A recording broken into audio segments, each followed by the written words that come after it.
Good afternoon, everybody. It is the world's biggest sports radio station, Max Rushden and Charlie Baker with you between now and 4 this afternoon. It includes a brand new quiz called talkSPORT Gold. It could be the greatest bit of radio of all time, or we could bring the whole of the Hawksbee and Jacobs institution into disrepute. The only way to find out is by listening until exactly 4 o'clock. Let's start with the sports headlines from Ben Fletcher. talkSPORT Sports Update, powered by the Nissan Van Range. Commercial vehicles that go the distance for your business. Search Nissan Vans or head to your local Nissan Van Centre. Good afternoon. Liverpool's new signings taking more time to settle than you'd reasonably expect. Former Red Danny Murphy certainly thinks so after that defeat to Galatasaray in the Champions League. Murphy reckons early results have masked some pretty poor performances. Yeah, there looks a little bit of lethargy there, especially off the ball, defensively, a little bit wide open. Carragher was talking about being more like games of basketball. I see what he means. I think that's fair. Very unlike the composed Liverpool we saw under Slot last season, so he's got some work to do. Alisson's injury means he'll miss Saturday's trip to Chelsea. Ekitike also limped off in Istanbul. At Stamford Bridge, Enzo Maresca insists his side don't have a discipline problem. João Pedro's second lemon in the win over Benfica was Chelsea's third strawberry in 4 games. Tonight on talkSPORT, Arsenal host Olympiacos, Newcastle are at Union Saint-Gilloise, and Man City at Monaco are on talkSPORT 2 a bit later. Next, Hammers United have told talkSPORT they've got the biggest ever fan protest in the pipeline. The plan is to get a minimum of 10,000 out.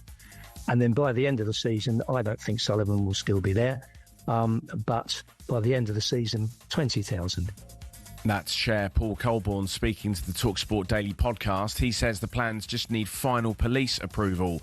Into the Women's Super League, where Manchester City forward Mary Fowler has signed a new contract. The Australia international is currently recovering from an ACL injury, but has agreed a deal until 2027.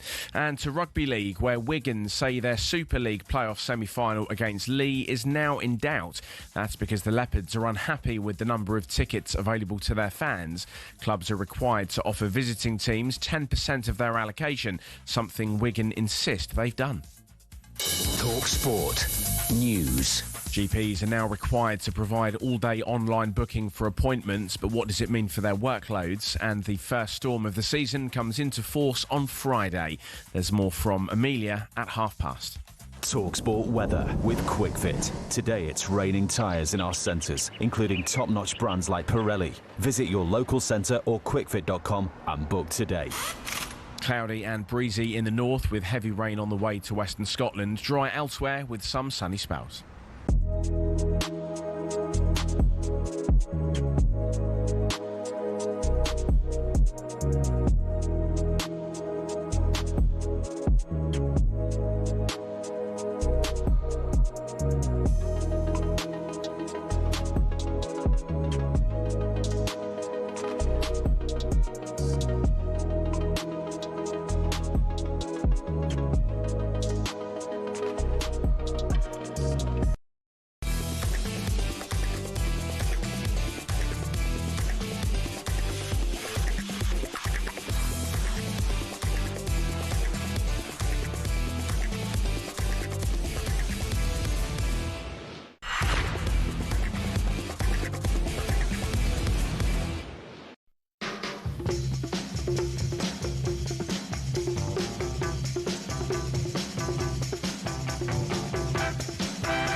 Welcome to Hawksbee and Jacobs Youth Edition with rising stars of broadcasting, Max Rushden and Charlie Baker. Charlie, what's coming up between now and 4? Rising star, I'm nearly 50, Max. After Liverpool's second defeat in a row... It's all relative. It's all relative. Is it time to panic? Tony Evans will tell us. Steve Harmison joins us to talk about Chris Woakes' retirement for international cricket. And clairvoyant medium and psychic Clinton Baptiste will be taking your calls and probably calling you a certain name.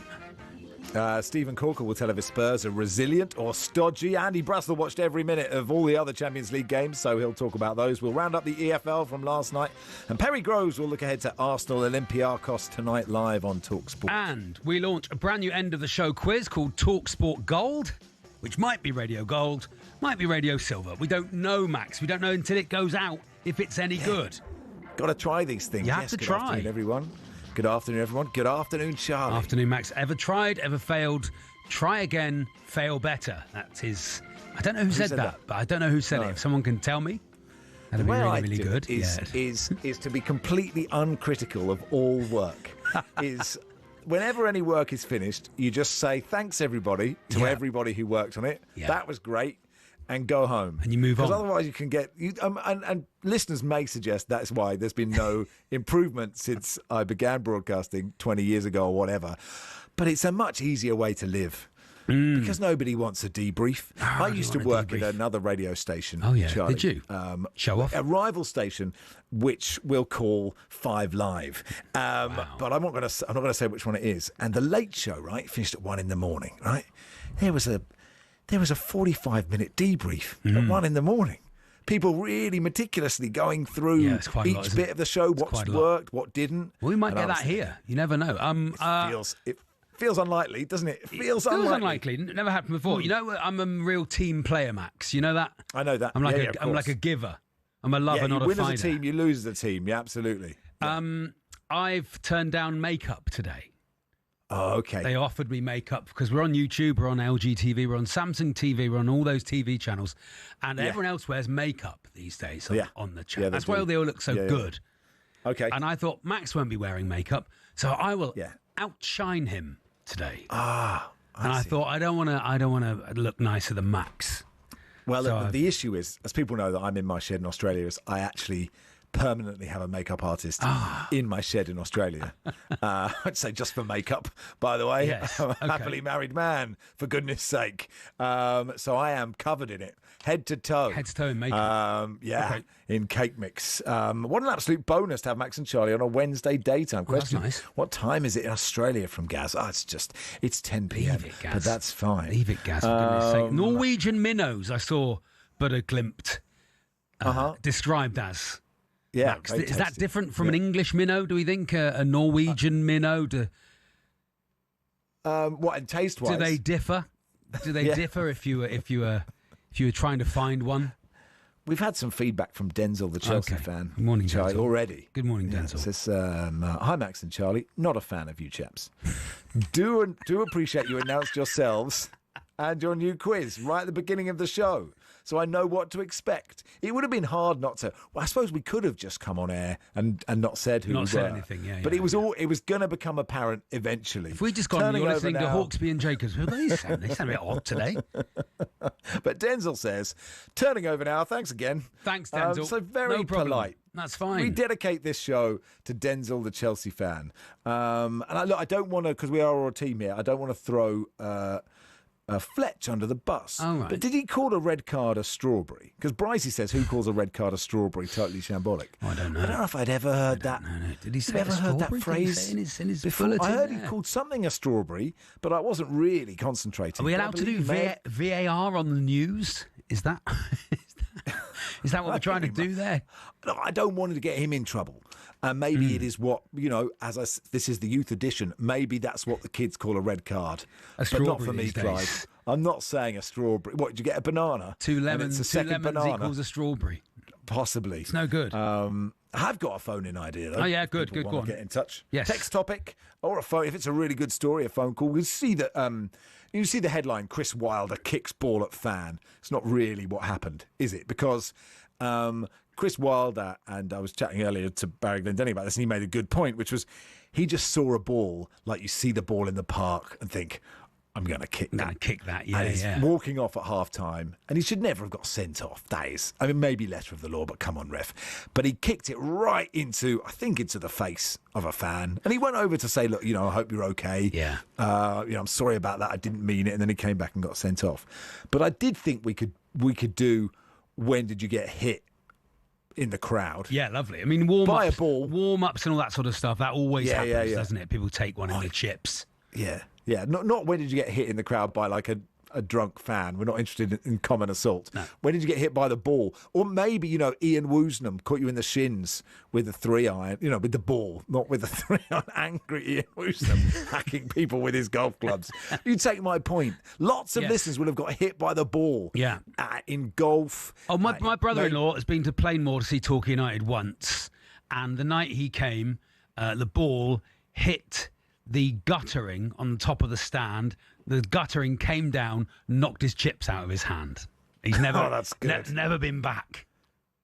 Well, so that's my phone. I mean, we'll take calls, won't we? If they're good. Yes, please. 03717 223344 81089 at Max Rushden at Baker's tweet. When did you get hit by the ball?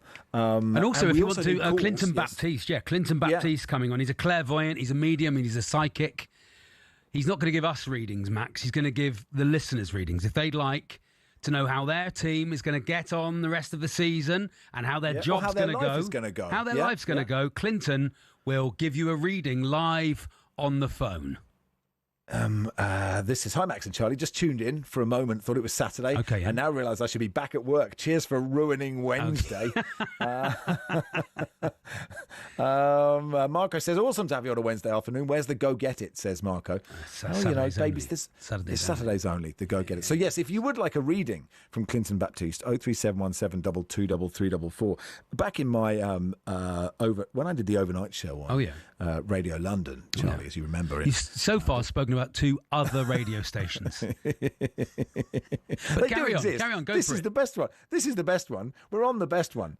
There was one night where an astrologer came in and gave astrology readings for people, and the phones went wild. Yeah, sure. And I remember a caller ringing up, and she would listen every minute of this show, 2 a.m. to 6 a.m. And she rang up and she said, look, I'm a Sagittarius and I'm in finance and my career's not going that well. Could you give me some astrology readings? Yeah. And I had to interrupt. I said, I don't want to lose listeners. I'm not in the business of that. But is the fact that you're awake between 2 and 6 every morning perhaps a factor in the job not going well? Yeah. in why your job in finance is not going so well. But yeah, I'm excited about a clairvoyant. Seems it just doesn't seem like Jim and Simon wouldn't do that, would they? I don't think so. I don't know. Ian Parker's been in touch, and his message is, I'm up for a reading, Ian Parker. Okay. That's it. Very nice. Ian, you've got to ring in 03717 223344. Yeah, okay. So that's for you lot, is to ring up to have a reading from Clinton Baptiste, 03717 223344. And if you could just tell us when you got hit by the ball, when you got hit in the crowd. Yeah. That's what we want, isn't it? George has been in touch. George in Suffolk here was at an ice hockey game in Finland, and a chap in front of me got hit by the puck. Oh, was quite bad. Needed medical attention. Oh, blimey. I mean, he still wanted to keep the puck. Well, it was probably lodged in his teeth or something. Apparently, it records data from how hard it's hit. So he had to settle for a replacement one without the sensors in it. He was very annoyed, says George. Yeah, I don't want anything harder than a puck, because we're not looking for that. We don't want I got really injured by the ball. We just want, I don't know. The first footballer that came to my head was Ian Jurieff. No one remember played for Aldershire in the 80s. Ian Jurieff hit me with a... Do you remember Ian Jurieff? Got me right in the chops when I was at Aldershot in 1989. So there we go. Things for you to do. What are we doing first? Tony Evans is going to talk to us, writer, broadcaster, Liverpool fan, and we'll look back on that second defeat in a row, crisis at Anfield, and we'll do that in just a second. This is all brought to you with the good people of Tool Station. Next stop, Tool Station.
Jose back at Benfica. Now he's back at the bridge. They belong to my history and I belong to their history. High delivery, Garnacho. Oh, it's in for an own goal. Chelsea lead. Chelsea 1, Benfica 0. Bodo Glimt 2, Spurs 0. A shocking night for Spurs. How unlucky can they get? Bodo Glimt 2, Spurs 2. Keeper kicks it out straight into the midriff of Richarlison. The last team to keep a clean sheet against Liverpool in a group stage game in the Champions League was Atalanta back in November 2020. It's Osimhen against Alisson. Right-footed, right down the middle. Alisson dived past it, and Galatasaray lead. We thought this might be a tough ask for Liverpool going here. For me, it was a different loss than the one we had against Palace. There was to be no late show in Istanbul, and Galatasaray, who were hammered 5-1 on the opening night of the Champions League, beat Liverpool by a 1-0. Yeah, good afternoon. Crisis. It is Max Rushden Charlie Baker with you till 4.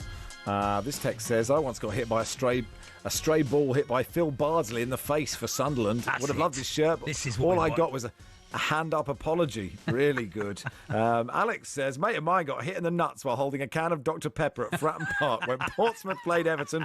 Would have been late 2000s. Lovely. Any word on the player? Who was the player? No player, we don't know. Maurizio says, just to balance out the negative messages, yourself and Charlie are very satisfactory broadcasters. Can't wait for Clinton Baptiste, absolute legend. Mike says, can I call in and Clinton Baptiste will tell me when I was hit by a ball? Interestingly, Moses Atoma is going to talk to us at 1:30. Oh, good.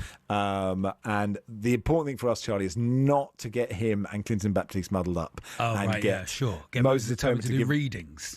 to do readings for listeners, and then ask Clinton how he's feeling, who his next opponent will be after beating up Dillian White. Anyway, let's talk to broadcaster, Liverpool fan, writer Tony Evans. Hey, Tony, you okay? Tony. Hiya, Max. Hiya, Charlie. I saw some headlines saying, hellish night for Liverpool and sort of disastrous evening. How bad was this, in your opinion? Well, they weren't very good. I mean, obviously, it's not disastrous because here we are. It's it's only the beginning of the Champions League, and the way the format is now, you can afford to drop points to get into the knockout stages. But even so, Liverpool have been incoherent from the beginning of the season. They've got away with it from late goals, but the last 2 games they've looked an absolute mess, particularly everywhere.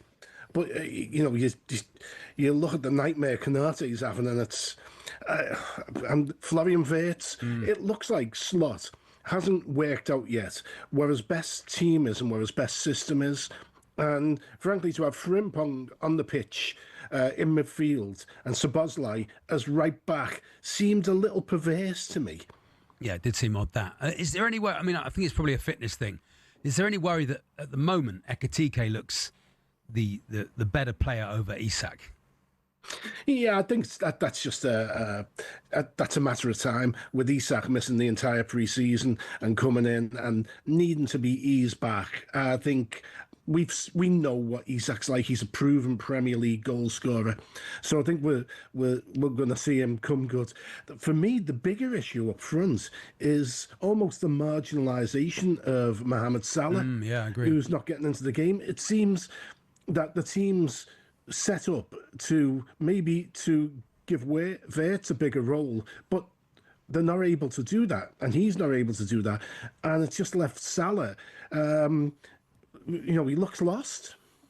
I mean, I guess part of that is he was so used to Trent Alexander-Arnold passing him the ball early, and okay, Szoboszlai was right back last night. When Frimpong plays there, he's not a passer of the ball like that. He carries the ball. So it's just really, it's obvious it takes time, right, to bed in lots of new players, and Wirtz is included in all of this. Clearly, you can see how much talent he has when he has the ball and his balance and everything. But it's sort of no surprise that it will take time to click. I guess the question is, how many defeats until you go, okay, this is a real worry, because at the moment they are still probably the favourites to win the Premier League and maybe even the Champions League. Yeah, I mean, well, a defeat on Saturday would be very bad in the sense that can you imagine if we get to the end of the Premier League weekend and Arsenal are top of the league? It'd be, after all that's been said and done in the first month and a half of it. So that would be a shocker. And it would lead to a difficult international break, let's say. But having said that, titles aren't won, Champions Leagues aren't won in September and October. You'd think they were for some of the reaction. There's a long way to go, yeah. And what Liverpool did this summer is by quality. So the quality should assert itself. It's going to be difficult for Vert because a lot of players and even managers will tell you about making the transition from European leagues, however good they are, to the Premier League is hard. And also, so many new faces in the team. They really have to, Slot needs to find a way of making this thing blend. But yeah, I think Liverpool are going to be there and thereabouts. But yeah, the sense of drama if they get beat at Chelsea will be unbelievable. People will be wetting the bed all over Merseyside and beyond. Well, seem to be missing a player to break defences down at the moment, which is surprising in many ways, considering who they've bought. I thought Curtis Jones looked pretty energetic last night, and like he could have done that, but there doesn't seem to be much breaking down the defence. Yeah, well, Verts, that's going to be his job. On the other hand, remember they brought in Thiago to do a similar thing, and that never quite worked. As good a player as he was, he ended up playing to the old Klopp system, giving the ball wide too often, going side to side instead of going forward. I think it'll be different with Verts. I mean, the only thing for me is there are some players who come from the Bundesliga and never, ever adapt to the physicality. Naby Keita was one of them. I don't think Vert will fall into that category. And a lot of people have spoken to me and they've referenced Peter Beardsley, who they see similarities. I haven't seen Vert live yet, so I'll withhold judgment on comparing him with Beardsley. But they say and Beardsley had a very difficult first half season when he come to Anfield. However, the team had John Barnes in as he was tearing up the whole division. Yeah. Liverpool haven't got anyone doing that at the moment. Yeah. No, you're absolutely right. It is fascinating. And there's, having depth matters, right? If you want to fight on all fronts. But it's also tricky because if someone doesn't have a good game, you've got someone who you spent a lot of money on or who is really brilliant, who you could bring in. And so then it creates that situation where people sort of fear for their place a bit and perhaps can't take the risk they need to take. Yeah, I mean, it's, the dynamics of the squad are always difficult to manage, when you've got so much talent. It helps when people are responding to that by producing brilliant performances. I'd rather see a squad that's unhappy, players that are unhappy because they can't get in because the player in front of them's, absolutely superb. It's not like that at Liverpool now. It's almost, I wouldn't say a race to the bottom, but it's not great. But you know what? They've got the resilience of champions, the mentality of a team that scores last-minute goals, and there's an abundance of talent there. Yeah. It will come to the top eventually, and there may be, I've always expected to be rocky moments this season, and it's not going to be... it's not going to be a procession to the title. They're going to have to earn it. And at the moment, they're not producing the level of performance that does earn titles. But there's a long way to go. There is, yeah. It's going to be fascinating to see what happens against Chelsea at the weekend. Thanks, Tony. Cheers, Tony. Always a pleasure.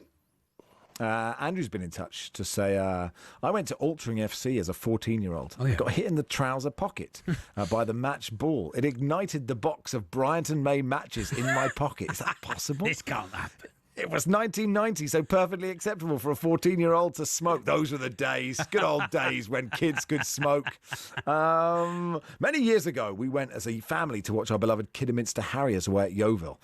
My younger brother Jake was super excited for his first football match. In the warm-up, Delwyn Humphreys unleashed a missile that clattered into my brother's head at about 70 miles an hour, removing his glasses, his grommets, the lot. Oh. Class. He's 40 now, so it's okay to talk about it. And we'll do one more. Albie in Leeds says, my dad got hit in the shin by a stray David Batty shot in a Champions League qualifier at St James's Park in 1997. Batty was pretty fired up for the game, so my dad ignored his apology and took full responsibility, he says. Keep those coming, please. 8 to 99 at Max Rushden, at Baker's tweets. Moses Atoma, who knocked out Dillian White in about 5 seconds, is in Nigeria. He is going to come on and tell us what he's doing there, and we'll talk a bit about that fight and who's going to fight next in just a second.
Liverpool lost their goalkeeper as well as the game at Galatasaray. Alisson won't play against Chelsea on Saturday after injuring himself, sprinting back to deny Victor Osimhen a second goal. Arne Slot was forced to rotate, but says he's happy with Liverpool's slimmer squad. If you have 25, it's very hard to manage your squad.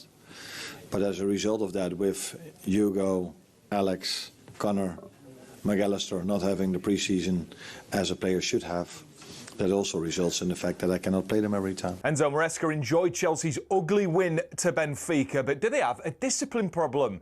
João Pedro's second yellow for a high foot is Chelsea's third sending off in 4 games. Here's Maresca. Sanchez is not for bad action, it's just because he wants to defend the goal. Chalobah is because he wants to defend the goal.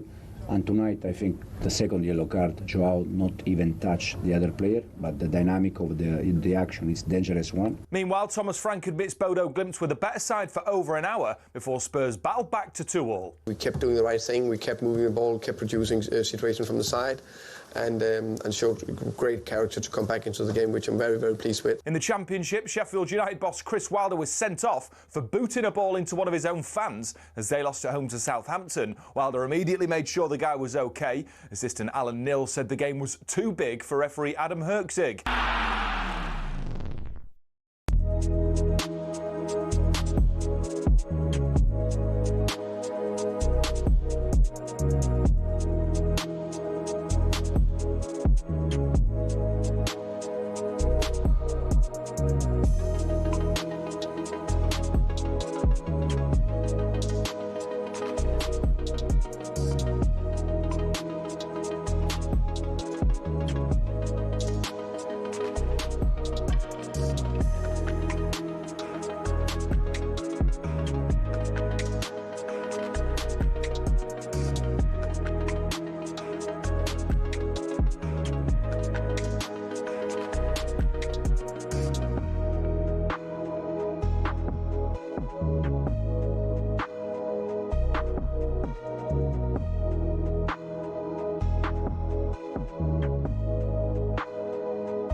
Good afternoon. It is Max Rushden Charlie Baker with you till 4. This text from Haggis says, hi both, my friend Paul Todd back in the mid to late 90s got struck in the nether regions by a stray Marcus bench shot at half time. Stuff. Spilling his coffee over his brother. Marcus just gave us a wave.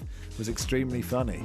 And Kevin, an Ipswich fan, says, I was at Portman Road in the late 80s watching the warm-up and my dad was doing his usual reading of the programme cover to cover when Ian Cranston hit a volley straight into the Churchman's stand and hit my dad clean on the nose. I still have the blood-stained programme. Wow, very nice. Kevin, the Ipswich fan. Nice, Please Kevin. keep those coming. Yeah, they're lovely. 1889. And ahead of our next guest, Moses Atauma, Matt says, you're going to tell Moses how you can famously knock anyone out. Yeah, that is true. You do say that. Well, it's true. And listen, it's not a lie. I can knock anyone out. Well, Moses Atauma is like the next big thing in world boxing, Max. Well, that's possibly true. Okay. I'm only saying it because I am maybe 6,000 miles away. Time for this.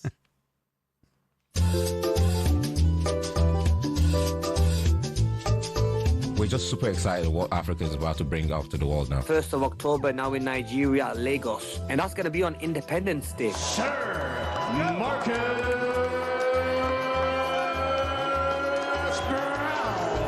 Brandon Glanton puts himself back in victory lane. Brandon Glanton, he's going in against Marcus Brown. Oh man, that's a bad blood fight. Bad blood fight. The referee waves it over. Big right hand from Super Dan Aziz. Everyone's going to be celebrating. We want to show boxing the African way. 5 o'clock at DAZN. Also on talkSPORT's boxing YouTube channel, Amir Khan's Nigeria card, Brandon Glanton and Marcus Brown. Also British light heavyweight Dan Aziz tick off a bucket list fight by boxing on Nigerian soil. And we can talk to Moses Atauma, British heavyweight boxer, about that because he's over there now. Hey Moses, how are you?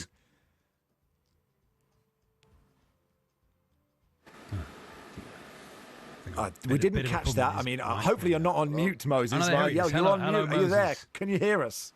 I'm on mute. No, you're good. No, you're not on mute. We can hear you. Yeah, That's great. it. We've got you. Tell us about Nigeria. Tell us what you're doing over there. So I'm currently with I'm a brand ambassador for Bet Niger. So I've come to fulfill my side of the bargain, and I'm enjoying it. I'm enjoying discovering Nigeria, the roots of my father's heritage. How big do you think boxing could be in Nigeria, Moses, and in Africa?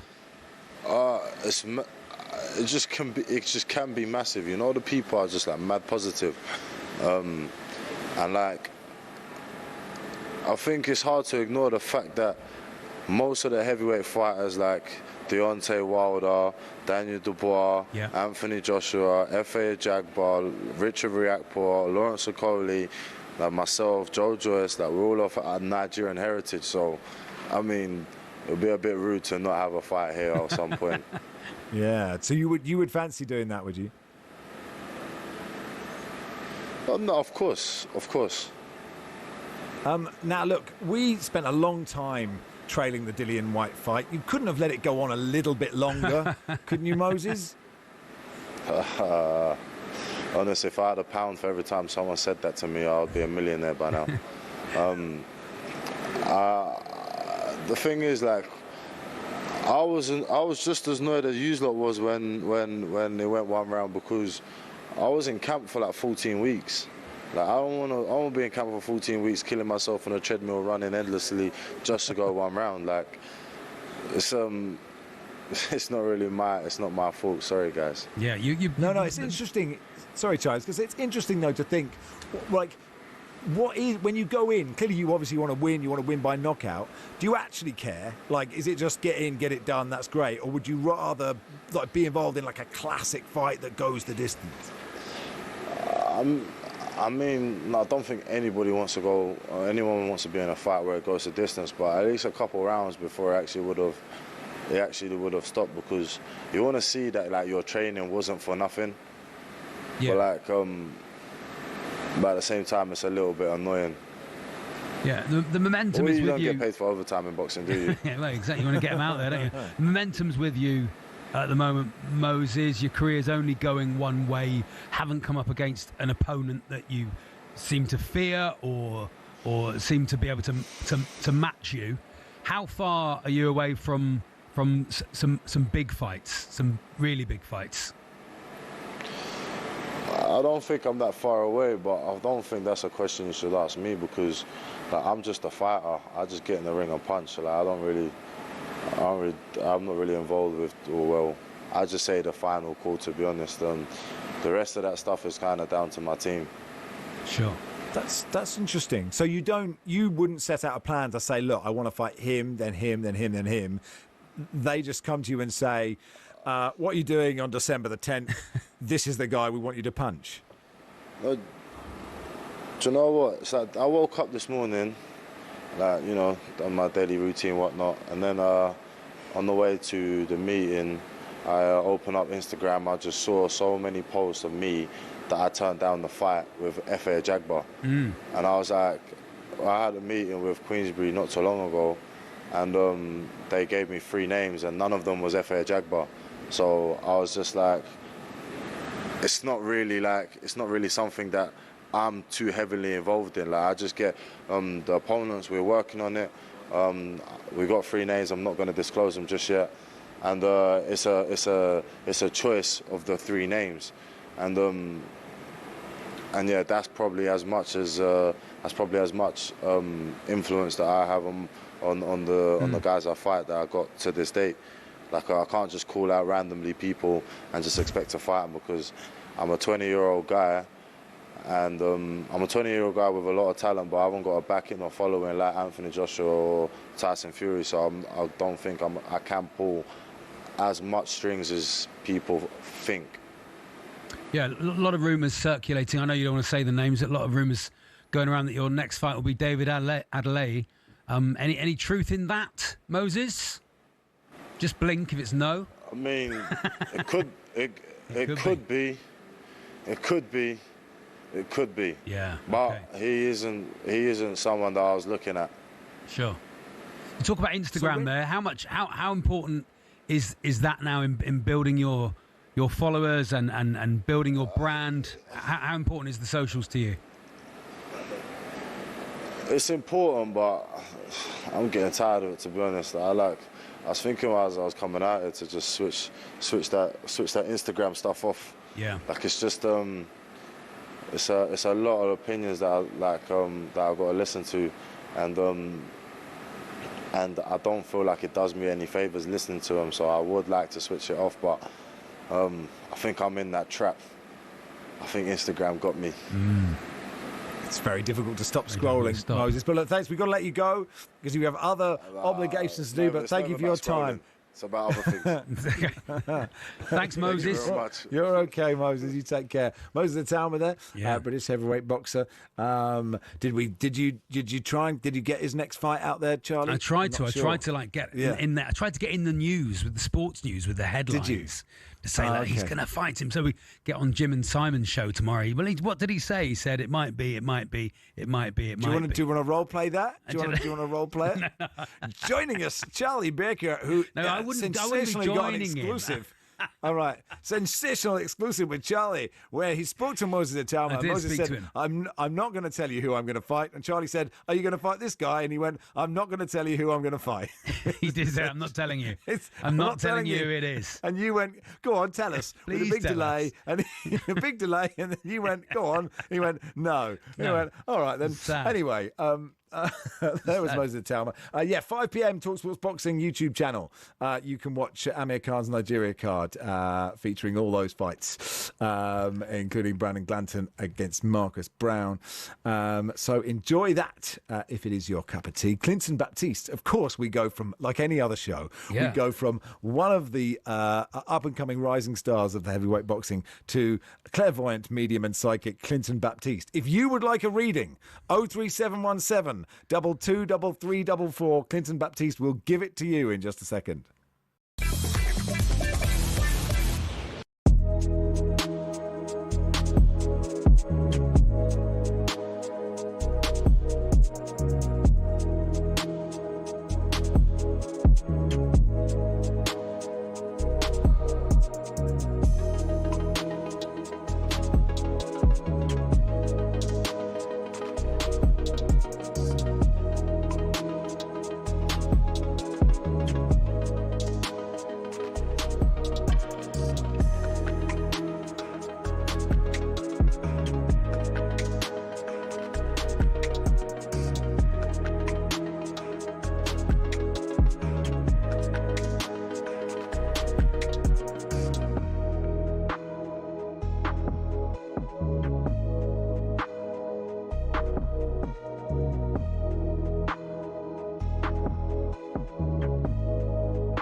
which has never been fully understood by the psychic community. This phenomenon is Clinton Baptiste. You all right? She was quite young when she died, am I right? 93.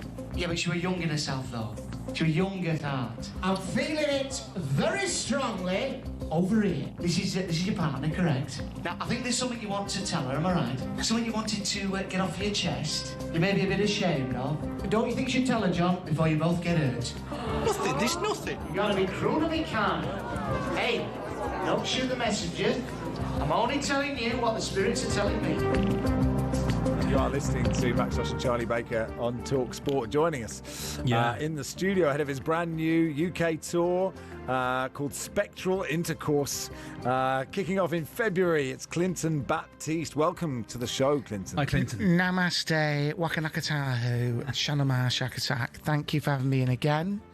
What do you think of my new hairdo? I think it's beautiful. Yeah, all the way from Wuhan in China. Is it? 100% hair. I don't know whose it is, but it come with a free dry roasted bat. Good news. Good news. Charlie, it's great to have you on, Clinton. Yeah.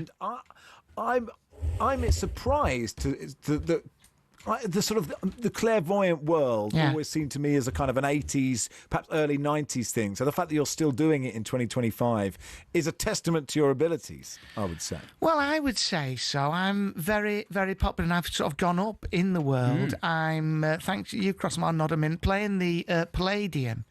So, yeah, things are going... But there's no end to people's fascination with the ethereal, the supernatural. Do you understand? Luckily, I've updated my image since the 80s, as you can see. But, it's very, very popular, and people are lovely and almost immediately, please work with me, Max. I want... You're a Sagittarius, am I correct? Capricorn. Almost. Virgo. Yeah, almost. Leo. Almost. Libra. Almost. What is Almost. it? What is it? Aries. Aries. Yeah. Renowned for their magnetic, dazzling personality. What happened? Well, I lost it on a flight, and that was the issue. Oh, mate. Clinton. No, it's wonderful to be on here. Clinton playing the London Palladium. Of course, there are a few people whose ashes are in the Palladium. I mean, it's proper showbiz place with a lot of big stars have played there. Yeah. Do you think they'll get in the way of your readings at all? If Brucey isn't spinning in his grave while I'm on there, hopefully he'll come out. Very sad about him. Died of a seizure nice. Something like that, joking there somewhere. But it's a whole lot of ghosts there. A whole lot of ghosts there. And hopefully they will come out on the night, because otherwise there's not much of a show, I'll be honest with you. Is the show just readings, just audience readings? Clinton, do you do anything else? I am going to be summoning up my spirit guide, Tarawak, who is a real Greenlandic Inuit. So I'm not saying Eskimo, I'm not allowed to say that anymore, but he will be coming up. He's a proper Eskimo, with a handlebar moustache, whale skin coat, and tennis rackets for shoes. Yeah. And he'll be coming up, and he will be convening with the audience, yeah. Very nice. Now, we gave one lucky listener the chance to get a reading from you, and Chris, the Liverpool fan, has called us. Hey, Chris, how are Chris? you? Good afternoon, gentlemen. Almost immediately, I'm seeing a white car. Have you got a white car? How did you get It's that? a gift, my friend. It's a gift. What can I do for you? Well, I've got a friend who I'm worried about. Her name's G. And, Ginny. Her name is Ginny, yeah. Yeah, and we've known each other for years. I used to work with her. But something's nagging. It's gnawing at me. I think there's... You can get an ointment for that. Don't worry. Well, what type of ointments would you recommend? I'm not allowed to give brand names, but Watercon is quite... Do you know what? It's a battle of the emphysema. Right, go on. How do you spell that? Because I need to write that down, because I can't remember that. Okay. cricket. Look, what's the question? I'm not giving you names of water removal. What do you see? What do you see? What do I see? I don't know what the question is. Chris's future. What do you see in Chris's future, Clinton? What's the question, Chris? I'm getting the word prevarication. True love again. Hey, will you find love again? True love. Oh. Will you clear up? No, not love. True love. True love. All right, you clear up them True genital love. warts and you'll be all right. Next. Who on earth was that? No, that was Chris. That's the listeners we get. Look. Crying out loud. Come on. You can rack only them open up the phone properly, lines. Yeah. You know. Can you give me some Matt's been in football? touch. Oh, go on. Matt's been in touch Hey. to say, can you ask Clinton which word he's getting from the Spirits when he thinks of Simon Jordan? I'm getting the word nice. Nice. He's a nice guy. Do you know, there was some talk about me going on that show. I don't want to do that, do I? Oh, why? Of course you do. Yeah. I Why don't you understand do? half Yeah, the words he uses. Well, yeah, but you can do 80s swearing on that show. You're not allowed on this show. Is that But right? he's allowed to do low-level He's allowed swearing. to do everything, that bloke. Yeah. Seeing all you men kowtowing to him just because he can speak the Queen's English. Where will you be staying while you're on tour? Because it starts in February next year at Basingstoke, Anvil. Right. Goes all around the country, ends up in Bournemouth. Yeah. Where will you be staying while you're? Well, who's asking? If it's one of them, I don't want to call them fans, stalkers, misfits who come to see me. I mean, if it's any of you ladies, I do have a girlfriend now, lovely Lisa, and it's taken me by surprise, Lisa. Oh, my God.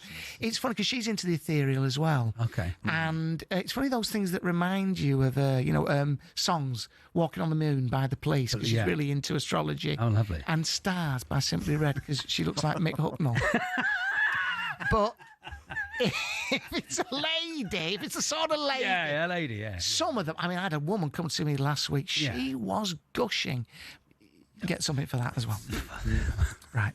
Sorry Max. about that. No, Lisa has got... She's got a big heart. She sees a cardiologist. It's touch and go. When you see Alan Brazil and Gabby Agbonahawk, because we had to really fight to get you on ahead of them. They're on breakfast tomorrow. Yes. If you just think deeply, Clinton. Oh, God. What comes to mind? Yeah, Alan, when you think of those two gentlemen. Oh, he's a lovely man. He's a lovely, lovely fella. I'm getting... I don't want to say too much about Alan because he's had me on the show before and he's lovely. He doesn't always get what I'm doing. I remember I did Halloween with Alan. Oh, yeah. And I clearly prepared some material. Okay, yeah, lovely. And Alan breaks into, so tell me, where does Halloween come from? I said, I've absolutely no idea, Alan. These are things I've written. Can we stick with what I've written? But I like him. I like the fun. He's been very good to me, Alan, so I'm not hearing a word said against him. Gabby, not so much. Oh, what are you getting? What word are you getting when you see? Monotone. Monotone is what I'm getting. That's a shame. I heard him Lovely, come on through the lovely, headphones. Gabby. I heard him through the headphones. I thought it was a test. I thought it was some kind of test tone. Oh, blimey. There we are. So all kicks off. Thanks for coming, England. John at Deb's Ironing Shop in Wakefield, which is the best. If you're playing Wakefield and you need any ironing done, very much so. Do pop in there. We are. Although Max and I are going to open a Spite store next door. Oh yeah, okay. But, right. Can you ask Clinton if I'll still be ironing into my 60s? That's from John at Deb's Ironing Shop. I see you, and I'm saying iron. Definitely iron. Iron. There we are. Sorry, John.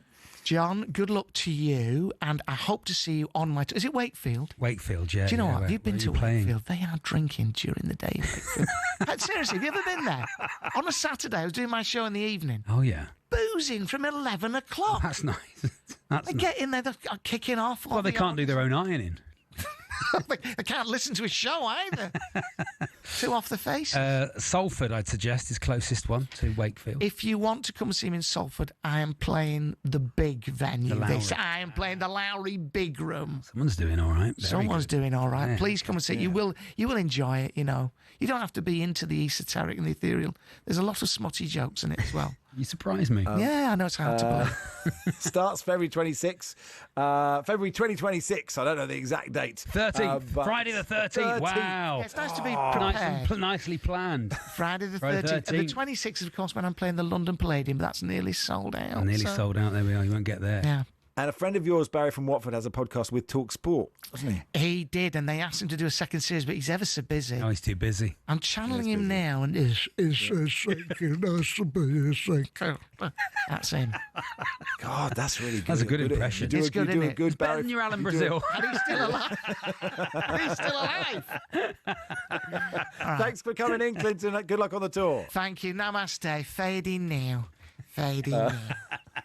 Clinton Baptiste there. Go and watch him. Around the UK, it is Max Rushden Charlie Baker here on talkSPORT, brought to you with Toolstation. Clinton, when you hear Toolstation, what word? No, I probably won't go there. Stay one step ahead. Whatever the job, next stop, Toolstation.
Field, though. That's Paul and Andy have that tomorrow. Ian, the Villa fan, says classic radio, the most awkward interview with Moses the Tower, followed by Clinton Baptiste. Controversial opinion, I know, but Max is a true talkSPORT legend. That's kind of you. And after 3 years, Charlie is now growing on me. So there you go. You know, that's all positive. It is Max and Charlie with you until 4. Andy Brass will join us in a little bit, and we will look back at all the games in the Champions League and ahead to tonight. Right now, it's just gone to. Here is Ben Fletcher with the sport. Talk Sport. Good afternoon. Arne Slot's got some work to do with Liverpool looking lethargic and too wide open in defence. That's the view of talkSPORT's Danny Murphy. The former Red has told us the talented Wirtz is only struggling because the team's not firing, and he's clearly a 10. But Wirtz was brought in to take up that role because he's more creative than Szoboszlai. Szoboszlai's numbers of goals and Are you seeing that creativity? I'm seeing glimpses of it, yeah. He's yet to score, and he hasn't contributed to a goal since his assist in the community. Yeah, but he's had moments where you see it. Liverpool go to Chelsea on Saturday without the injured Alisson. Slot's waiting on Ekitike, who also limped off in the defeat at Galatasaray. Tonight, Max Dowman could make history live on talkSPORT if he features for Arsenal against Olympiacos. He'll become the Champions League's youngest ever player. Meanwhile, ahead of Barcelona v PSG, Ronald de Boer told talkSPORT Lamine Yamal's numbers mean we should be talking talking about him in the same breath as Johan Cruyff. Next, we're told Hammers United are planning the biggest march in English football history to protest over how West Ham is run. Chair Paul Colborne has told us he expects a minimum of 10,000. I can't say too much because we've met the police. They're very happy with the arrangements, especially as whenever we've protested before, it's gone off very well. But it's got to be signed off yet by the top honcho. You can hear the full interview on the talkSPORT Daily podcast. And to the Super League, where Wigan Warriors say Lee Leopards are threatening not to play their playoff semi-final on Friday. Warriors claim Leopards owner Derek Beaumont's not happy with his club's ticket allocation. Wigan insist they've offered them the mandatory 10%. talkSPORT News. The ringleader of a Rochdale grooming gang has been jailed for 35 years, and a Tory peer now has to fork out almost £122 million for breaching a PPE contract during the pandemic. More from Amelia at past. talkSPORT weather with QuickFit. Buy 2 or more Bridgestone Turanza all-season 6 tyres and claim Bridgestone's massive 20,000 mileage guarantee. Visit quickfit.com and book today. Conditions apply. Cloudy and breezy in the north with heavy rain on the way to western Scotland.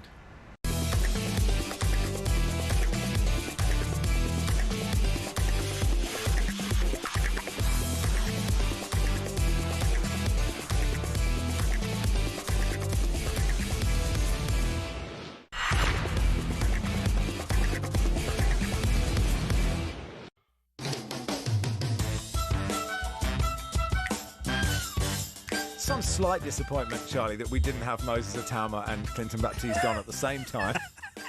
Could have created I thought we did well with Moses, Max. Come on. We did well there. The man's in Nigeria. There's a slight delay. Neither of us, admittedly, are... I like boxing. I'm not the biggest expert on boxing, you know. I thought we did well with our interview there. No, I enjoyed it. I was just saying it'd be nice if they'd been chatting together. Yeah, that would have been nice. Yeah, that would have been very nice. I think we could have. I think they have been wanting to get together to do something. You know, they've both got big audiences. They're different audiences. True. And you mark my words, in years to come, they'll be hosting the sports bar. They will be. That'll be it. The sports bar with Moses Atama and Clinton Baptiste. Yeah. If you would like to suggest boxers and clairvoyance, here we go. Drive with Lloyd Hunnigan and Mystic Meg. I mean, you'd listen, wouldn't you? You'd absolutely listen. What do we ask? This is we're asking when were you hit by the ball? Hit by the ball. Yeah. Hi guys. When in secondary school, the local football club Northwood FC had a friendly arranged with Chelsea reserves. Brackets when they were still a small club, he says. So me and a bunch of mates went. It was a few days after I'd got my BCG. Oh yes, punch! BCG. You'd get expelled apparently if you punched someone's BCG. You never punch edgy BCG. You're not allowed. Yeah, there was one kid who missed it. And they'd have it the next year, and then they were fair game, weren't they? Because you were all healed by then. It was a few days after I'd got my BCG. Kids going, "What are you talking about?" I know what a BCG is. Do they have something? Is it different now? I'm not saying that they're all vaccine deniers. It's probably just a better way of having it. Anyway, during the second half, a high and wide Jody Morris shot came flying towards us and landed smack on my BCG, popping it and making my sleeve stick to my arm with a combination of what came out of it, leaving a lovely big BCG scar that still haunts me to this day. As a photographer hit by Sergio Garcia at the British Open at Carnoustie, I was knocked out. This is Chris. Hi, Chris. I was knocked out by Sergio Garcia. St. John's Ambulance, the whole works. He was leading at the time and almost lost the last match in the course. My brother at home was watching with accompanying hilarity. He gave me a signed glove and took great glee when asked about the incident that he managed to chip on and save par. Well done, Sergio. Very good, very nice. I think I'd want more than a signed glove. Do you think so? Do you think like a set of irons? Sergio has surely got a set of irons. Yeah, 3 clubs, yes. I think we can expand it to you. If you've ever been knocked out by a golfer any which way, then, I was knocked out by Sergio Garcia. That's really good. Dave says, I was once at Everton away at Palace. Chris Armstrong had a wayward shot. He had a few of them, which I instinctively leapt off my seat to tip over the imaginary crossbar above me. Oh, yeah. The tip took it 3 rows higher, which took the programme and tee out of a woman's hand. Oh. I felt I had to replace the tee. I maintain it was a good stop, says Dave. Harry the Farmer says, regards an interview we may have done quite recently. You know, an interview starts well when the answer is, I'm here because I'm contractually obliged to be here. Neil in Stoke's been on, Max. Max. Yeah. Not me. This is only for you. My mate, Dave Moonhead Caunce. Hey, Dave. Once got hit in the face by a Kit Kat thrown from the main stand at Chester's old Sealand Road ground. He ran up the stairs and shouted, "Who threw that?" I like that. When were you hit in the face by a chocolate bar? No one admitted it. No. Yeah, thank you, Matt Neil. says, Matt's debriefed my opening question to Moses the Town. It's very fair. He says, Max, can you describe in detail how it felt when you made your joke about how short the last fight was and being told he'd heard it a million times before, please? I must admit, I didn't have a lot. I didn't have a lot up my sleeve. I thought if I had a pound every time someone had said that. The amount of times I've been asked, and then when I asked a question, I thought I've got quite a good question, and then he said, yeah, you shouldn't ask me that. You don't ask me that. I was like, oh God, this is the only planned question I've got. Well, actually, that whole idea of how many rounds a boxer wants a fight to go. It's good. I know this shouldn't just be an entire debrief about a terrible interview in most of the town. That's what this section is, though. It says that in the running order. Debrief on Moses Atauma interview. At the top of the show, I expressly said we don't need a debrief when the show is finished. So it's good to get it done while the show is happening. But you're absolutely right. I'll change the subject. Matt, you're a learned man of letters. Do you know what? Can I just stop you? I give the impression that I am. Okay. But actually, I don't think I am. Okay, all right. It's just in certain companies I appear to be that. Sure. Because the bar is not high in certain offices. There's an advert on at the moment. I don't know if anyone else has noticed this at all. It's probably just me and my own singular annoyance at this advert. Yeah. It's a young woman and a gran on a train. Yeah. And her gran basically says when she was younger she put it about a bit in Italy. I don't know if you've seen this advert, right? I haven't seen that one, right? Okay. But I don't think you want to hear that from your granny. If that's the question. That's sort of the point of the thing as well. Get to know your gran, that she was a right old sort in her teens. Oh, is this the one where they say, podcast with your parents before they pop their clogs? Different thing, right? Different thing. Right. And then she says the line, "Gran, I didn't know you and Grandad met at Italy." And that's made the final cut. Is that the correct English, Max? Because it drives me. I've rewound it a few times to make it sure. Am I being petty, Max? But that's made it. That's made it onto the advert. I didn't know you and Grandad met at Italy. She says, and it's like, drives me mad. Do you know what would be better? It would be better to say, "I didn't know you and Grandad met Italy." Just cut it all out. Yeah. You going town? Met Italy. Not at exactly. Town. Met Italy. Yeah, I didn't know you and Grandad met at Italy. Oh, stop that. Whatever the product is. It's for the trains. It's for the trains, Max. And that is the problem with this country. I'm never getting a train again. That's how I say that. Back in the 90s when I was a child, this isn't me, this is a text that I haven't read, but I'm going to read it. Okay, good luck. Dive in. I'm going to read it to you. I was at a St Johnstone game with my friend that wears glasses. Perhaps we can see where this is going. We were sitting at the end of the row behind the goal. During the warm-up, someone hit the ball that whistled by our head. Cue a sigh of relief, and we both spun round to see who the ball was hitting, only for it to hit the corner of the stairs and rebound right into my friend's face. Oh, nice. Breaking his glasses. A rebound. A rebound. That's from Kev in Perth. Very Thank nice. you so much. There we go. And, hi, chaps. My grandmother got hit on the leg by a ball hit by Godfrey Evans, the England cricketer, in a charity match in Caterham in 1958. He's remembered this. He's remembered this. This is great. Great. He personally came and apologised and kissed her on the hand. Oh, how wonderful. A beautiful story. Scott says, no. I feel guilty because I ducked a wayward... How would you say that? Tanaka. Tanaka. Tanaka. Oh, yeah. Plays Is that for a person? Leeds. Yeah. Leeds I feel guilty. What are you even doing on talkSPORT? I feel guilty because I ducked a wayward Tanaka shot in a warm-up match against Luton last season, hit the elderly bloke behind me, broken glasses and nose. blood everywhere. Didn't see him for the rest of the match after St. John's intervened. Wow, the St. John's do a good job, don't they, Max? Yeah, they're just mopping people I always up. think they must get quite hot in those jumpers they have to wear. At like a summer event, they all look quite hot. Okay, do you want an amnesty? No, for the St. I'm just John's thinking ambulance they should be allowed jumpers? to wear something else, the St. John's. I went with all my mates to watch QPR versus Man United during the warm-up. We're all hanging around chatting. I wore glasses back then. See where this is going. Yeah. Brian McClare hit a wild one. Good man, Brian McClare. During shooting practice and smacked me right on the side of the head.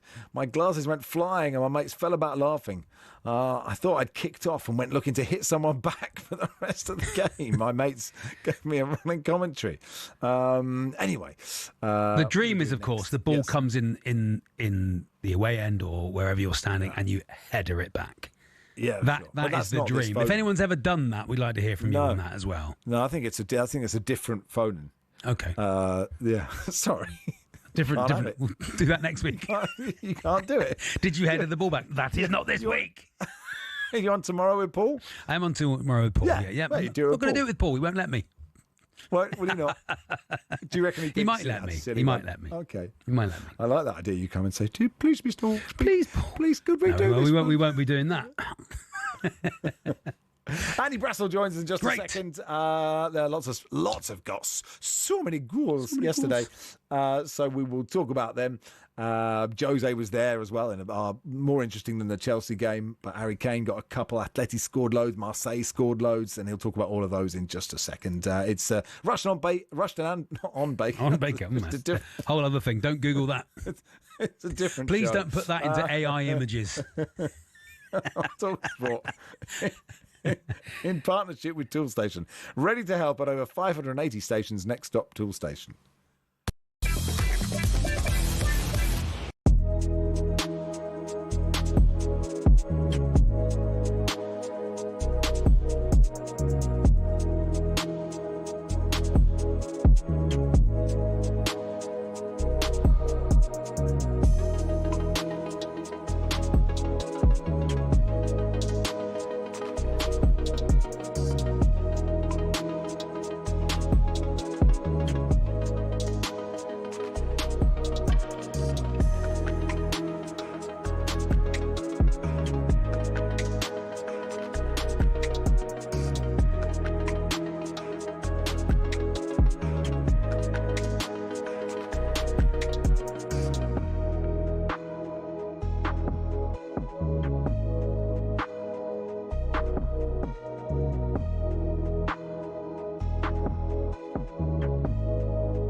Here's a text. While Charlie is on pedantry tear this afternoon, you should know it's St John Ambulance, not St John's Ambulance, says Tom in Lyme Regis.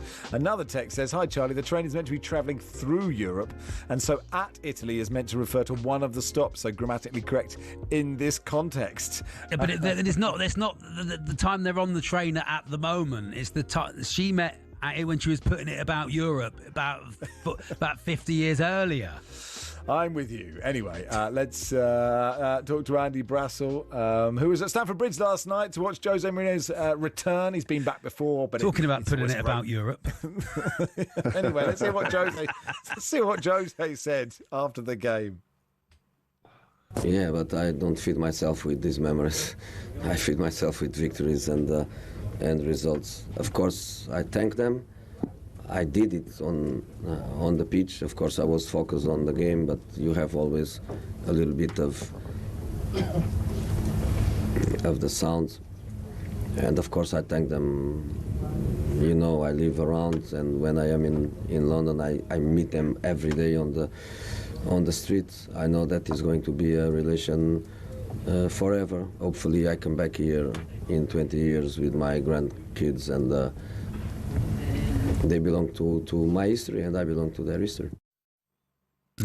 Transfer Express, Andy Brassel with us. Hey, Andy. I mean, the game wasn't great. Hello. I mean, Jose was the most interesting part of it, really, wasn't he? Yeah, and that was always really destined to be the case, I guess, for a couple of reasons. Firstly, fellas, because you look at the team that Chelsea had picked. Now, look, I don't want to go on and on and on about the money they've spent, but if I was a Chelsea fan turning up at Stamford Bridge after those recent years of spending, and that was the 11 that I saw in front of me, I don't think I'd be over the moon. I think if we're talking about, especially with Mourinho in your face, and you think of some of the great Chelsea teams of yesteryear, I understand the model of the club has changed, but still. On the other hand, I thought Benfica played quite well without really threatening them, and that's where Benfica are at the moment. And look, I know it's easy to poke fun at Jose Mourinho, and you know I'm not immune to that because he does kind of invite it to a certain extent. But a lot of the problems he has at Benfica at the moment, I think, as was laid bare last night, are not really his. Now, if you go back to, as I was saying on TNT last night, if you go back to the end of the Club World Cup, the European teams who got into the last 16 of the Club World Cup, Benfica since have played more games than any of them, and not by a little bit, by a lot bit. I mean, I think before this weekend, they played, including pre-season and European qualifiers, because they needed to play pre-season to play the Champions League qualifiers. They played 17, Chelsea had played 8. And, you know, Chelsea has really gone to their absolute end. They and Paris Saint-Germain played every game it was possible to play last season. But, of course, they have a bigger squad as well. And so Benfica have been up and down off the pitch, I think it's fair to say. Mourinho's appointment was controversial for that reason, because Rui Costa, who appointed him, might be the outgoing president. We're going to find out in about 3 weeks' time. And I think you looked at Benfica in the league this season. I've seen all the games, and we saw it again last night. You're wanting them really in that last 20 minutes of the game to kick on and have a proper go at Chelsea. They can't. They haven't got anything in the tank, and that is something that Mourinho can't magic away. Whatever he has or hasn't got, that's something he can't do. What I think is the interesting next twist is their big game on Sunday night. They're playing the Clásico away to Porto. Now, of course, Porto's president is André Villas-Boas, who used to work for Mourinho. You know, if we go back to Stamford Bridge the first time, and if we go back to Inter and the treble-winning side, they had that little fallout when he left to go and start his own coaching career, which is now over, and he's the president of the club that Mourinho used to coach. So we're focusing on the emotions of going back to Stamford Bridge, but going back to Porto with Benfica. And when Porto really good as well, like Villas-Boas went out there and gave the arguably younger, more dashing version of Mourinho now, Francesco Farioli, quite a lot of money to spend on players, and they've got a really good team. They've won all their games so far this season. It's really interesting. Galatasaray beating Liverpool is interesting. We've talked about it from a Liverpool perspective, but Galatasaray, fascinating. I mean, Osimhen is such a brilliant footballer that I'm almost surprised that he's playing in Turkey. And then you go, this was the day I noticed that İlkay Gundogan was there. You know, they do have sort of they're quite an imbalanced side, but they're going forwards. They have a lot going for them. Yeah, and bear in mind, Mauro Icardi was on the bench as well. And, he's been pretty good while Osimhen came back from the last international break with an injury. And so Icardi, who himself has been coming back from ACL, has been able to play himself into form. I think it's like you, I think it's fascinating because I always think with Turkish football, there must be loads of players who think, no, I wouldn't go there. And then when you get off the plane at the airport, you're like, really? Am I that important? Yeah. And obviously they offer you the tax-free contract. I think there's a lot to recommend it, and then you get in the stadiums and the atmosphere is incredible. Yeah. I think that underlined everything about Galatasaray, which might make you want to go there as a superstar. But it's interesting if we look at someone like Gundogan, that's very different to Osimhen, who with all respect to Ilkay Gundogan, who's been great. Over a number of years, of course, like a decade plus in the European game. He's at one end of his career. As you say, Osimhen is in the prime of it. And Icardi was really the trailblazer for that, really someone who you thought, oh, they can't get him. Oh, they've got him on loan. They can't get him permanently, though. Oh, they've got him permanently. And I think that really marks a sea change for players who might go to Saudi, but actually think, well, I'd still like to make a ton of money, but I'd also like to play in red-hot atmospheres in the Champions League. Exactly, Charlie. I think it's an interesting halfway house. I was really impressed with them, actually. I thought their energy was great, and the Liverpool could not seem to break them down. I will ask you, though, does Osimhen go down like that in the league a lot? Because he seemed to, every time he got forward, if he got tackled, he'd go down, stay down, wait for the trainers to come on, go off the pitch and come back on again. Does he do that in the league? Look, I don't want to make excuses for him, but when you haven't picked up a newborn baby for a bit and you brace yourself to pick them up and they're like a feather and they just go whoosh, like that. I think it's a little bit like that with Osimhen because he gets kicked week after week after week. So you find yourself on the floor and you're like, maybe I didn't get kicked that hard, actually. Yeah. So, maybe that's it. But look, the way he plays... And that's why I thought, a little bit like Fernando Torres, actually, he talked about this at length when he was at Liverpool, how English football brought the best out of him, but at the same time, it was what was going to finish him, what was going to shorten his career. Right. And it kind of did, really. And I feel it's the same with Osimhen. He'll put his head in places that other people won't put their feet. And... he's the bravest of strikers. Watching him is like an exhausting experience. He gets through so much in the course of the game. And obviously it was a little bit different because, as Max was saying at the top, Galatasaray are nuts. They just attack with a handbrake off all the time. And that they showed another side of it, obviously with Osimhen being the first line of that last night. It was really interesting. I didn't think they were capable of that, to be honest. Yeah, Yilmaz as well. It's a fascinating pair, isn't it? Look, tonight, Newcastle go to Union Saint-Gilloise, Arsenal home to Olympiacos, Monaco, Man City go to Monaco. Could you give us like a potted 30 seconds on each of the opponents for these sides? Of course. I mean, look, Union is a great trip for those Newcastle fans. Some of them in my family are having a great time and have been having a great time since yesterday, and good for them. But I think it's a really difficult match because there's no real pressure on Union. They were brilliant in the first game when they won away at PSV. They've dropped 4 points in 9 league games so far, and they've got a better team than they did last season.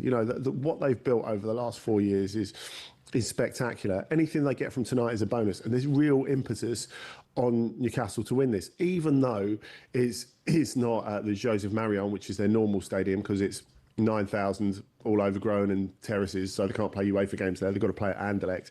Olympiacos are sort of at the other end of the scale because, of course, they're so experienced.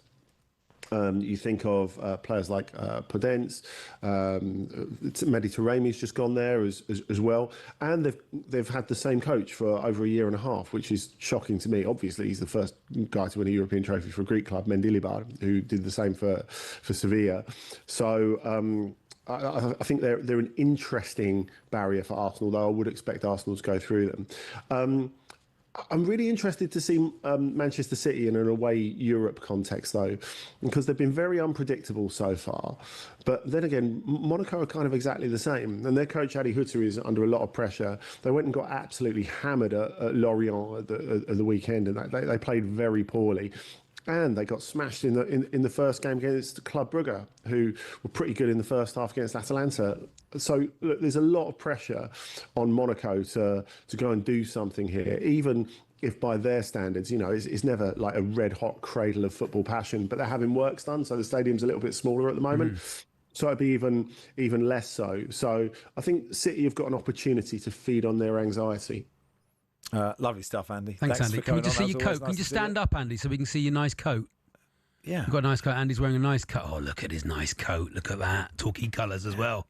I'm going to Google Cold, that. is That it? looks It's nice. cold. It's cold. Autumn is coming, isn't it? Which was sort of that's why I didn't get Game of Thrones, because that was how I delivered it. Forgot the line. It was just a bit. It was just a bit. It was just give it a bit more. They said I was just doing a self tape. When I sent it on, they said, "Nah, it's not for you." Anyway, yes, Union Saint-Gilloise take on Newcastle 5:45 on talkSPORT 2, and then a choice of listening: Arsenal Olympiacos on talkSPORT and Manchester City's trip to Monaco on talkSPORT 2. Listen to all of them. It's Max Rushden and Charlie Baker with you on talkSPORT in association with Tool Station, ready to help at over 580 stations. Next stop, Tool Station.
And he's clearly a 10. Well, Wirtz was brought in to take up that role because he's more creative than Szoboszlai. Szoboszlai's numbers of goals and Are you assists. seeing that creativity? I'm seeing glimpses of it, yeah. He's yet to score, and he hasn't contributed to a goal since his assist in the community. Yeah, but he's had moments where you see it. Liverpool go to Chelsea on Saturday without the injured Alisson. Slots waiting on Ekitike, who also limped off in the loss at Galatasaray. Tonight, Max Rushden could make history live on talkSPORT. If he features for Arsenal against Olympiacos, he'll become the Champions League's youngest ever player. Meanwhile, ahead of Barcelona versus PSG later, Ronald de Boer says we should be talking about Lamine Yamal in the same breath as Johan Cruyff. Now, we're told Hammers United are planning the biggest protest in English football history.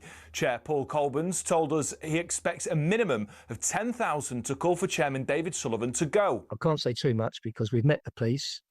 They're very happy with the arrangements, especially as whenever we protested before, it's gone off very well.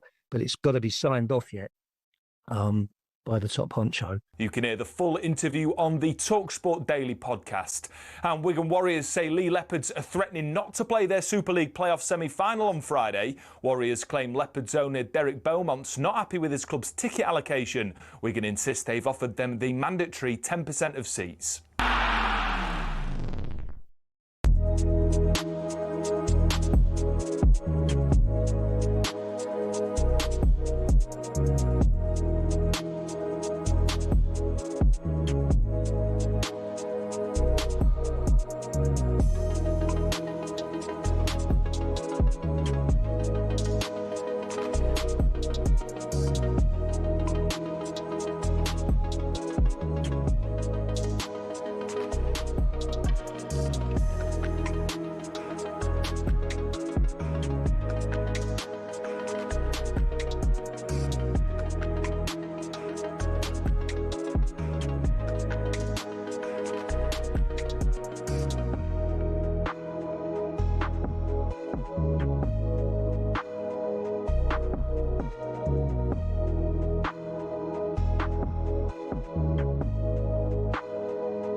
Paddy's Punts on talkSPORT with Paddy Power.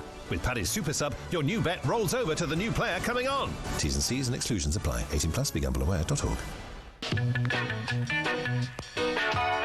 Still in the news there, Charlie. I mean, it's great news that the government won that case against Michelle Mone, and she's got to pay 122 million pounds back for that dodgy PPE. But we get an email from an accountant saying, actually, we just did some checking and you owe this. We get one going, 122 million pounds. That's a blow, isn't it? She'll have to sell the yacht.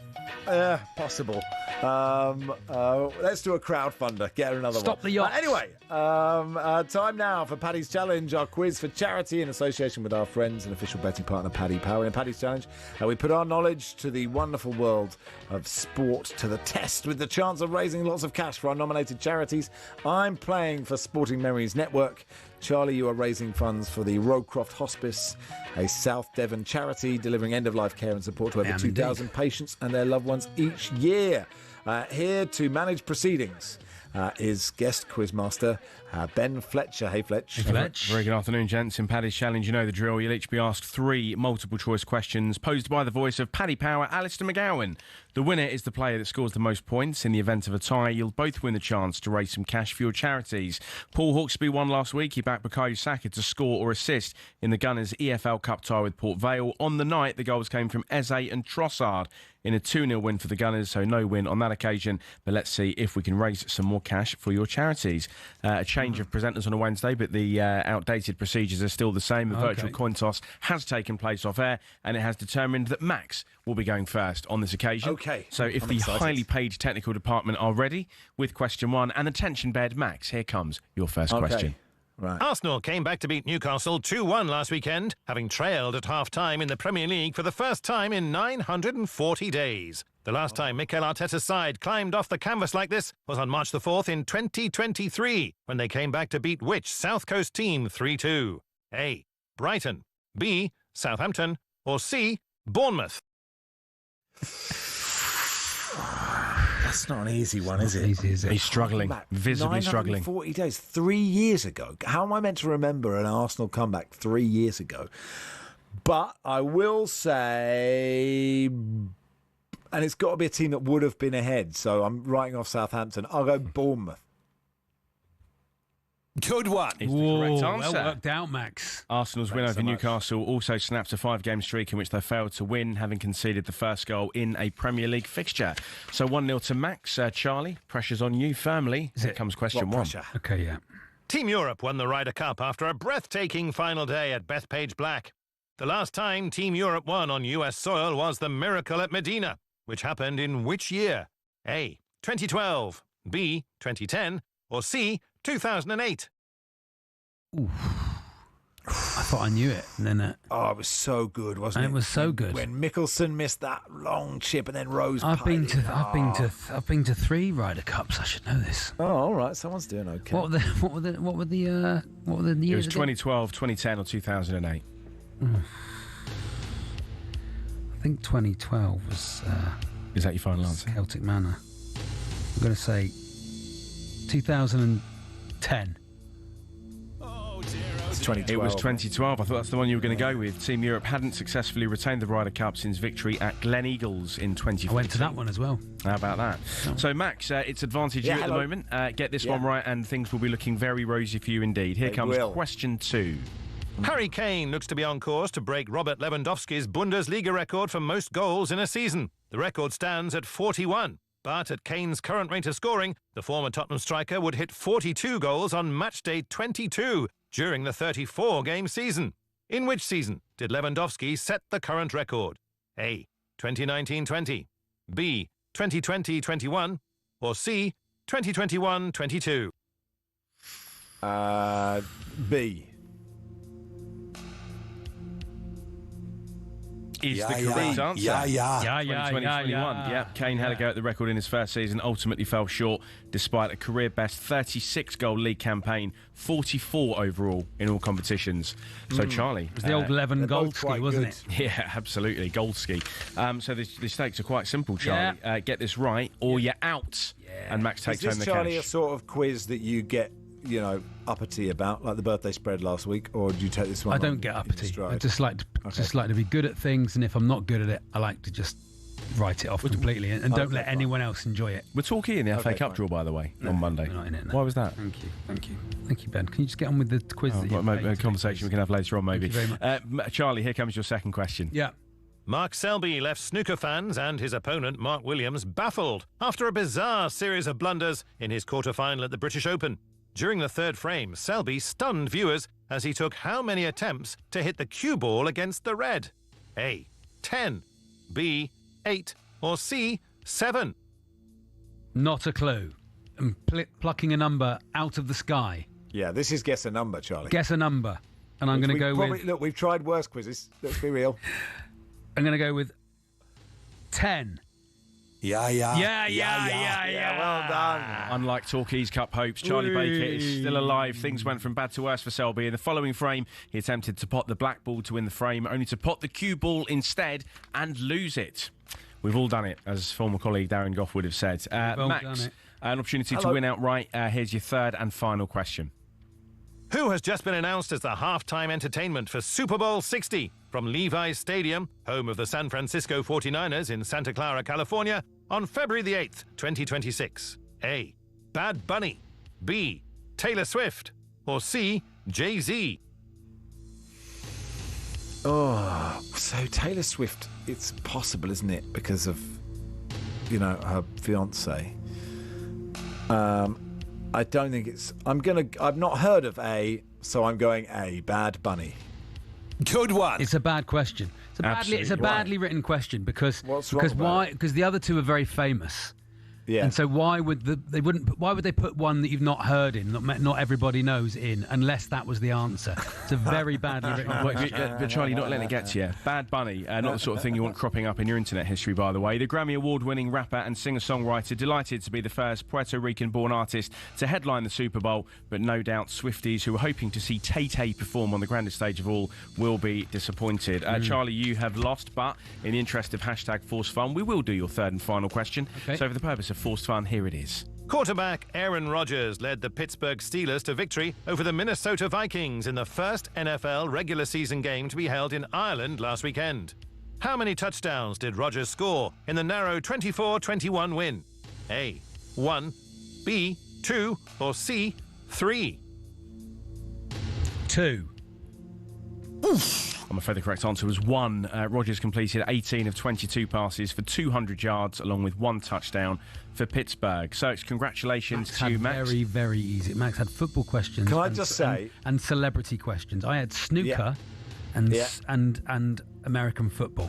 But we should say, as you said, Bad Bunny, who no one's ever heard of, I've just checked, has 49 million followers on Instagram. So I would say it's relatively well known. Would be that's nearly as many as you, Charlie. Yeah. It's congratulations to Max, who, by the way, thanks so much. If you were watching on YouTube, I was channeled back to 16-year-old Max sat in GCSE maths. The way he was straining and looking, he loves and trying to recall those memories. He is today's winner. Hardly fought contested battle. He's won a free £20 bet that Paddy Power will place for him. So, Max, you can try and win some cash for your charity. Just remains for me to ask, what are you going to go for? Oh, you've caught me on the hop here. You want it for a game tonight? You don't want, preferably one live on the talkSPORT network. Playoffs. Okay, got it. I will go Eze to score via Olympiacos. We'll see how you get on and reveal the winnings next week. How did you get on? Paddy Power on talkSPORT. With Paddy's Super Sub, your new bet rolls over to the new player coming on. T's and C's and exclusions apply. 18 plus. BeGambleAware.org. What did you get in your maths GCSE, Flitch? I got a C, believe it or not. Okay, well, I believe it. I don't think you're lying. I didn't want to think about Max 16-year-old and straining. I could have had a better choice on Wednesday, granted. Right. That. Come on, Charlie. You, Fletch, maybe not, but you are better than that. That is this week's challenge in the book. Thanks to our friends at Paddy Power, 18 plus, BeGambleAware.org.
Good afternoon. You're listening to Hawksby and Jacobs on talkSPORT. Max Rushden Charlie Baker with you till 4. Going to do a bit of motorsport now. We've already covered off boxing, one of my areas of total expertise, and now we go to another one. Joining us in the studio, Danny Menzies, Motorsport host. How you doing, Danny? Hey, Danny. Hi, guys. Yeah, I'm good, thanks. Happy to be here. Good. Yeah, it's great to have you on. You have a fascinating story. You were hosting a place in the sun, let's face it, the gig that we all want. I love that. And for some reason, after 6 years, you thought, I don't want to do this anymore. You must be mad. And then you went into motorsport. You had a very serious accident, and it's taken you a long time, understandably, to come back. Can you tell us a bit more about it? Yeah, I mean, it was one of those crazy sliding door moments in life. So I left a place in the sun, had the best month ever, was going out to do stuff at the F1 with McLaren, work on Formula E, was kind of excited about this new path. And then this thing happened, and I literally just got knocked off my feet walking out of a shop one day. Woke up on the floor and everything just stopped for a while. Gosh. So it was kind of mad. I had a traumatic brain injury. I had loads of stitches. My face didn't look so good. So although I wanted to get back to work after about 2 months, it took me probably, it's taken a while to sort of get through that. When something like that happens, naturally, you get PTSD, that sort of thing. So I had to do all the therapy, all the work. But actually, it's one of those things that, I ended up having to deep dive into myself and go through all these things that I would have never touched on otherwise, which actually meant that in the end, I've come out sort of stronger and better for it.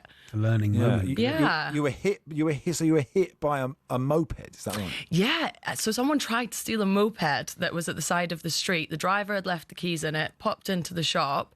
Someone tried to steal it. It flew up onto the pavement at 20 miles an hour. And as I walked out the shop door, it took me out by the legs and I face planted the curb. So, yeah, it was quite scary, to be honest with you. But sure. I mean, you sound incredibly upbeat about what I presume that journey from there to now and sort of being back on ITV4 and doing motorsport has been quite extraordinary. Yeah, I mean, it's definitely been a journey. And as much as I'm very upbeat now, there were some really tough times going through that. I think as a self-employed person in this industry, something like that happens, your life stops, you've got no backup, It is tough, and it was a really tough few years. But to be honest, I'm just really excited to be back at it and for opportunities to be presenting themselves now that really excite me. And you've chosen to go back into motorsport. Yeah. Which some might say, does this not give you some sort of PTSD? But it's always been a passion of yours. It's always been a passion. I grew up in the hills in Scotland. My dad taught me to drive at a legal age. Yeah. And we were off-roading from a young age, doing demolition derbies in the fields. I did some rust bucket rallies with my dad. My uncle taught me to go off-roading in the hills. So yeah, it's always been something that I love. And of course, the F1 stuff, like a lot of kids, I grew up sitting on that sofa on a Sunday, glued to the telly with my dad, just so excited by it all. Yeah. I've always been an adrenaline sports person. So it's really exciting to be back in amongst that. And I loved working on the Silverstone Festival at ITV. I was going to say, you just covered the Silverstone Festival. For people who haven't seen it, what does that entail? So it's basically a celebration of speed. So this year in particular, it was 75 years of Formula One. So to celebrate that, they had 34 of the World Championship cars, World Champions cars there, which was amazing. Seeing the very first F1 car right through to the more recent ones and the progression of the technology. It was very cool to see. And of course, all the racing that was going on. We had people like Sir Chris Hoy was racing there, Richard Hammond. And yeah, it was just really good fun to see all the different types of racing in action. I did one of those, racing days once, and you sit with a driver and they drive really fast, and I just kept thinking, can you just brake, please? This is terrible. It's utterly terrifying. Did you not love it? No, and then they went, do a lap yourself, and I poodled around at 60 miles an hour because I was like, this is, I want to break a safe distance from the corner. This is what I've been taught. I guess you either have that kind of adrenaline gene or you really don't. Yeah, we're definitely cut from a different cloth. I got to go around the track in the safety car at the Silverstone Festival in a P39, and I was literally sitting there going, faster Andy, faster! So are you in a, what's a P30? I mean, that sounds like something, that sounds like one of your tax forms to me. But well, like, what is it? I actually don't know. The car hadn't, it was the factory name of this car, and I actually don't know what it's been announced to the world as. But I think they only made like 39 of them. It's essentially a really, really fast Porsche. Oh, very nice. Okay. Yeah. Unlike those slow Porsches that really get in the way, aren't they? Yeah. And F1, what do you say to people who say, I'm not that into F1, I find it a bit of a procession, the same person seems to win all the time? Well, I don't think that's the case anymore. Exactly, what's your response? Yeah, things have changed a little bit now. I mean, this season has been quite exciting. Obviously, Oscar Piastri's been doing super well, apart from in the last race where he literally went into the wall. But I think that things can change quite a lot in the second half of this season. And I'm actually heading to Singapore tomorrow to go and watch it, which I'm buzzing about. And I think it's going to be a really juicy one because I believe that it's the only race on the calendar, the only track on the calendar that Verstappen's not won at. So I feel like he's going to be, I mean, he's always gunning for it, but I feel like he's really going to be gunning for it on this one. What's the dream? So Nick Brundle's gig? Is that what you want? Yeah. Well, yeah. I mean, I would love to do a show where I'm in the driving seat. That's the dream. Yeah. I've pitched a female car show and I'm talking to a company in America about doing it. So I'm like, come on, because it means that I would be able to get behind the wheel a bit, which would be very cool. Sad news for Lewis Hamilton at the weekend. With his, because everyone can feel it as well, because his dog died at the weekend. Very, very sad. Roscoe, that was the name. Yeah, of the dog, Roscoe. Oh my gosh, honestly, I cried when I saw that. I lost my dog earlier this year, so I could really, really sympathise. But I feel like the internet blew up when Roscoe died. Until you've experienced that. Yeah. It's a tough thing. He's struggled this season at Ferrari. Is that the car? Is that him? Mixture of the two? Yeah. Well, do you know what? It's been a while since Lewis Hamilton's, he's not been at the top of his game for a while now. And he was robbed of a world championship. In my opinion, I'm sure that's not true. No, but I think everybody thought that, to be honest with you. I think what would be so nice to see, though, before the end of his career, especially with Ferrari, is for him to get one more win in the bag. Yeah. I think everyone would love to see that. We do have to break for the news, Danny, but A Place in the Sun, was that literally just off you go to Lanzarote for 5 days? Or did you actually have to get up at 5 and lug equipment around because it was a small team? Hang around with Tony and Sheena. Total, and there was some couple that they weren't really that interested. There for the poking holiday. around a little bathroom, or was it absolutely amazing? There were some real highs and there were some tougher times, but it was really good fun and it was an amazing opportunity to travel, learn a lot more about property in different countries. I absolutely loved my time on the show, but after a while it was time for a change. It was never really the end goal to be doing that. So I'm kind of happy with where I'm at right now and where I'm going. But yeah, shout out to all my Place in the Sun people. Sure. And for the record, it is my end goal, just for the record. Is it? I'll put in a word for you. Something like that. Travel the world, just chatting. Seems fine. Hey, thanks so much for coming in, Danny. Thank you Good so luck much, with Danny. everything. Really appreciate your time. Thanks, guys. Danny Menzies there. It is Max Rushden Charlie Baker on talkSPORT. Stephen Colker, former Spurs and Liverpool defender, will join us in just a second. We'll look back on Tottenham's 2-2 draw north of the Arctic Circle.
Good afternoon, you're listening to the world's biggest sports radio station. It's talkSPORT. Max Rushden Charlie Baker with you till 4. We have a brand new quiz called talkSPORT Gold, which we launched at 3:45 today with the express permission of Paul Hawksby and Andy Jacobs. Before that, Stephen Corker will join us in just a second. We'll look back at that 2-2 draw for Spurs at Bodo Glimt. But right now, here's Ben Fletcher with the sport. talkSPORT Sports Update, powered by the Nissan Van Range. Supporting van owners to get the job done.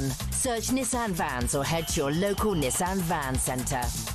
Good afternoon. Liverpool have been accused of lethargy and looking wide open at the back. Back-to-back defeats. Former Red talkSPORT's Danny Murphy says Arne Slot has some notable issues to address to get the show back on the road. I think defensively there's a problem, yeah. They don't look as compact. He has talked a few times about 4 or 5 missing pre-season, which I get. There's new players as well, learning their roles in the team. He's chopped and changed it a bit more. Last season he played more or less the same team. Liverpool go to Chelsea in the Premier League on Saturday evening. Enzo Maresca's side have just 2 wins in 6 in the top tier. But our very own Simon Jordan is standing by his pre-season prediction that they will secure a Champions League place. I expect Chelsea to be a competitive force this year. I don't think they were going to win the league. I felt that they would be inside the top 4, and I still think that they'll be there. Newcastle will be without Tino Livramento for 6 to 8 weeks because of the knee injury he sustained in the defeat to Arsenal. City women's forward Mary Fowler has signed a new deal, keeping her at the club until 2027.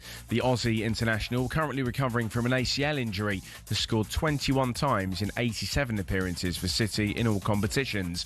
And Newcastle have parted company with their director of rugby, Steve Diamond, just 1 game into the new season. Scotland head coach Gregor Townsend is set to join the new club owners Red Bull in a part-time advisory role.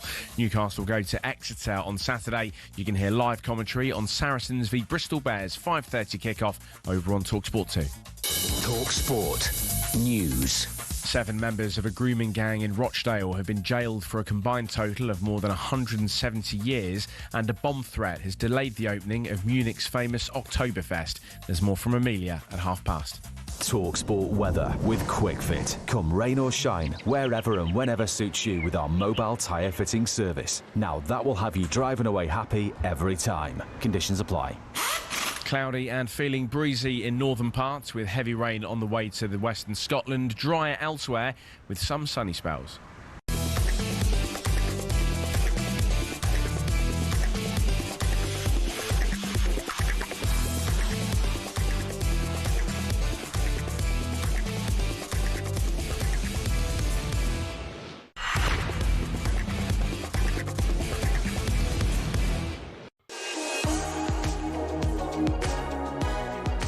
Good afternoon, it's Hawksby Jacobs on talkSPORT. Max Rushden Charlie Baker with you until 4. Mike says, can you please tell Charlie Baker the girl on the train says in Italy, not at She doesn't, Mike, otherwise why would I have brought it up? It doesn't. I've obviously listened to it and listened back to it a lot, so I know, Mike. Grow up. Anyway, Tottenham got away with it last night in Bodo Glimt, 2-0 down, got it back to 2-2. Is this a sign of great resilience, or are they just a little bit stodgy? Let's talk to former Spurs defender Stephen Corker, still plying his trade, playing out in Iceland at the moment. Great. Hey, Stephen, how are you? Hi, good afternoon. I'm good, thanks. How are you keeping? Good, thank you, Stephen. Yeah, good. Does that mean you're playing on artificial pitches like the Bodo Glimt pitch, or are pitches in Iceland mostly grass? No, mostly artificial. So there's only actually one grass pitch over here. The rest are artificial. So it took a little while when I first arrived to adapt. I mean, it's a lot heavier on my knees and my ankles and all my joints really. But it's also just the ball speed is slightly different. So it is a challenge when teams like Spurs go away to Bodo and have to play on artificial grass because they're certainly not used to it when you've got like a carpet in the Premier League. I'm surprised at that because my team Torquay play in the National League South. About 50% of the pitches are 3G, and I go. They train on 3G all week. So is the difference? And I'm assuming Spurs have all the 3G facilities they need. Do they really differ that much, Stephen?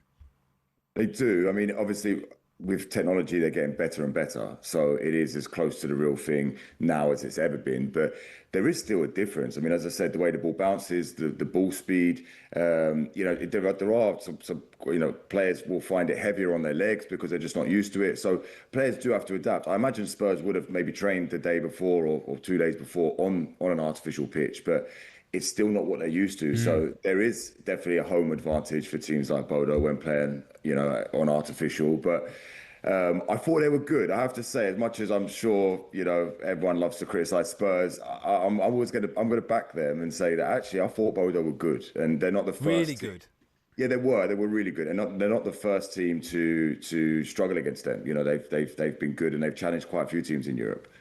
Yeah, I think so, and I think because they're so far away, and they're in the Arctic Circle, that you've got this idea of polar bears and fjords and herring, but actually they've beaten, they hammered, was it Roma a couple of years ago, and I think they've beaten a lot of good sides, and I know Tottenham did well there in the Europa League last year. But yeah, if you look at the way Tottenham played, it felt stodgy. That's the second half against Wolves and this game where they haven't really been that good.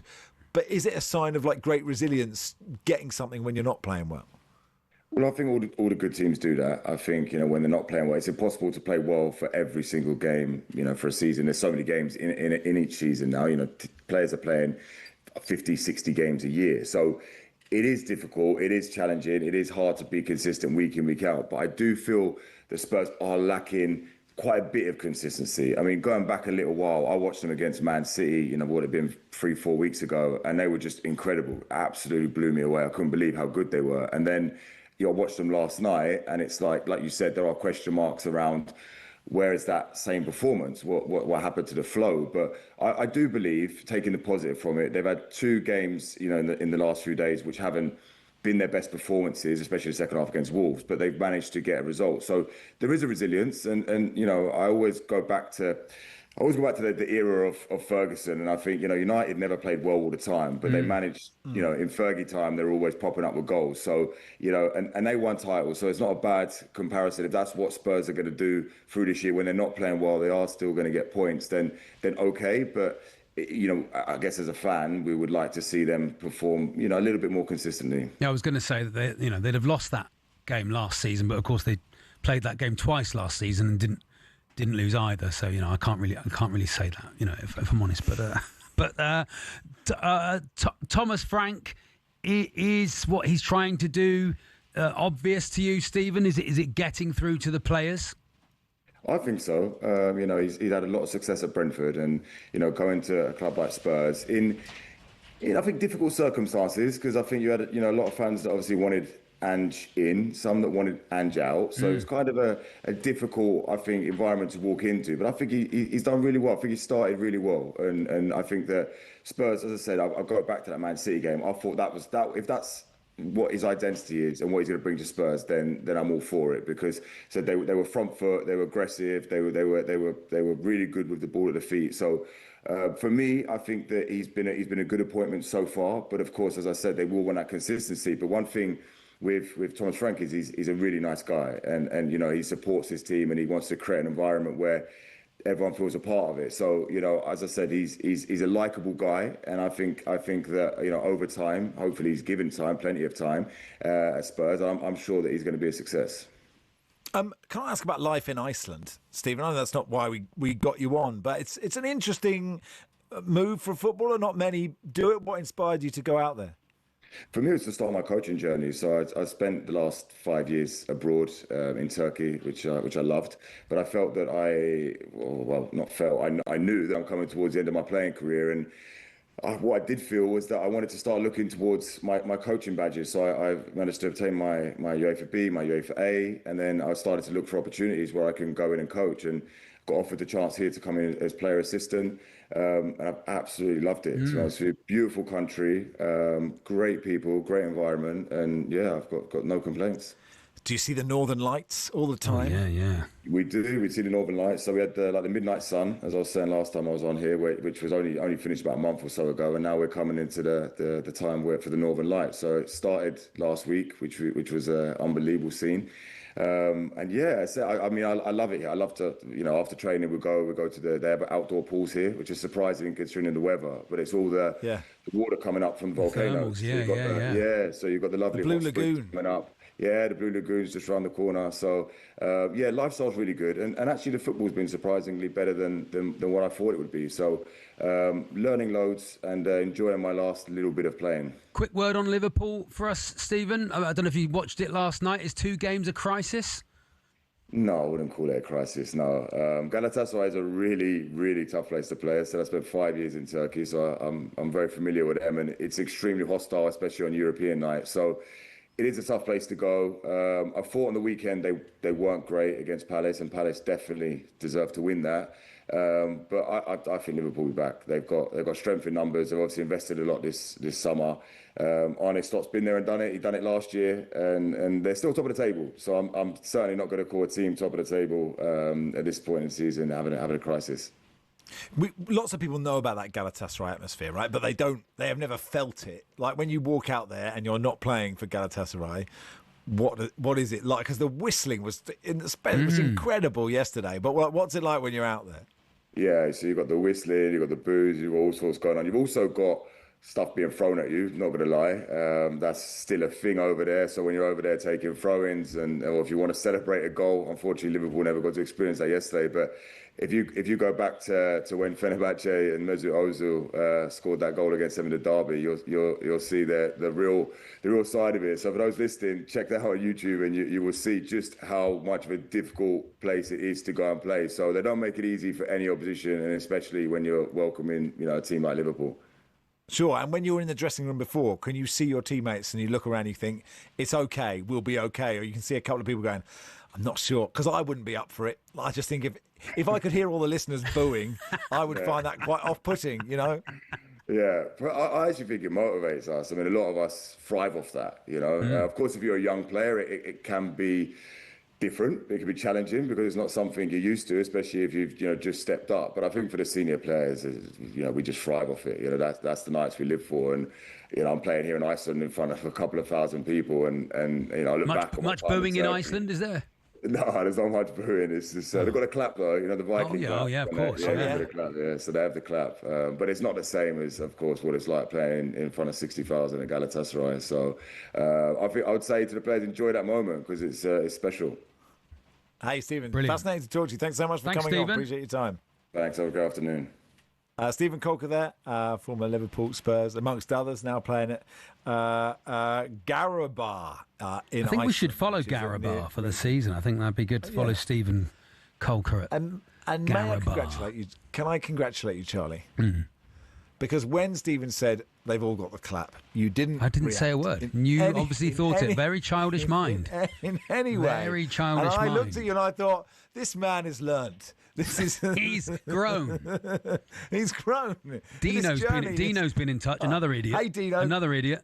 Message for Charlie Baker. The girl in the advert clearly says in Italy. Why would I even bring it up if she said in Italy? Maybe you've misheard it. She says at. I'm going to find it. Okay. I thought it was I really enjoyed that. I enjoyed that very much. What's happened? Jude Bellingham has won England Men's Player of the Year in the supporter vote ahead of Declan Rice and Harry Kane. Is that the right? I can't remember what's happened this year. Have we done anything? Was there a tournament? When did he last play? When did he last play for England? Jude Bellingham. I don't know. Anyway, but congratulations, Jude. Bellingham, once we've remembered what England have done this year, which played some qualifiers, there wasn't a major tournament. Does this include the year? Does this include last season and the Euros? What are we even doing? As I said, God, it's 2025. So there must have been something last year, mustn't there? Something in the Euros last year. Was there anything last year? 8-10-89. I don't think this covers the Euros last year, where we lost in the final. But yeah, was there anything last year? Can you let us know? 45 minutes to let us know what happened last year. It's Max Rushden and Charlie Baker in partnership with Toolstation. Stay one step ahead. Whatever the job, next stop, Toolstation. We'll do some EFL next.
Good afternoon, all.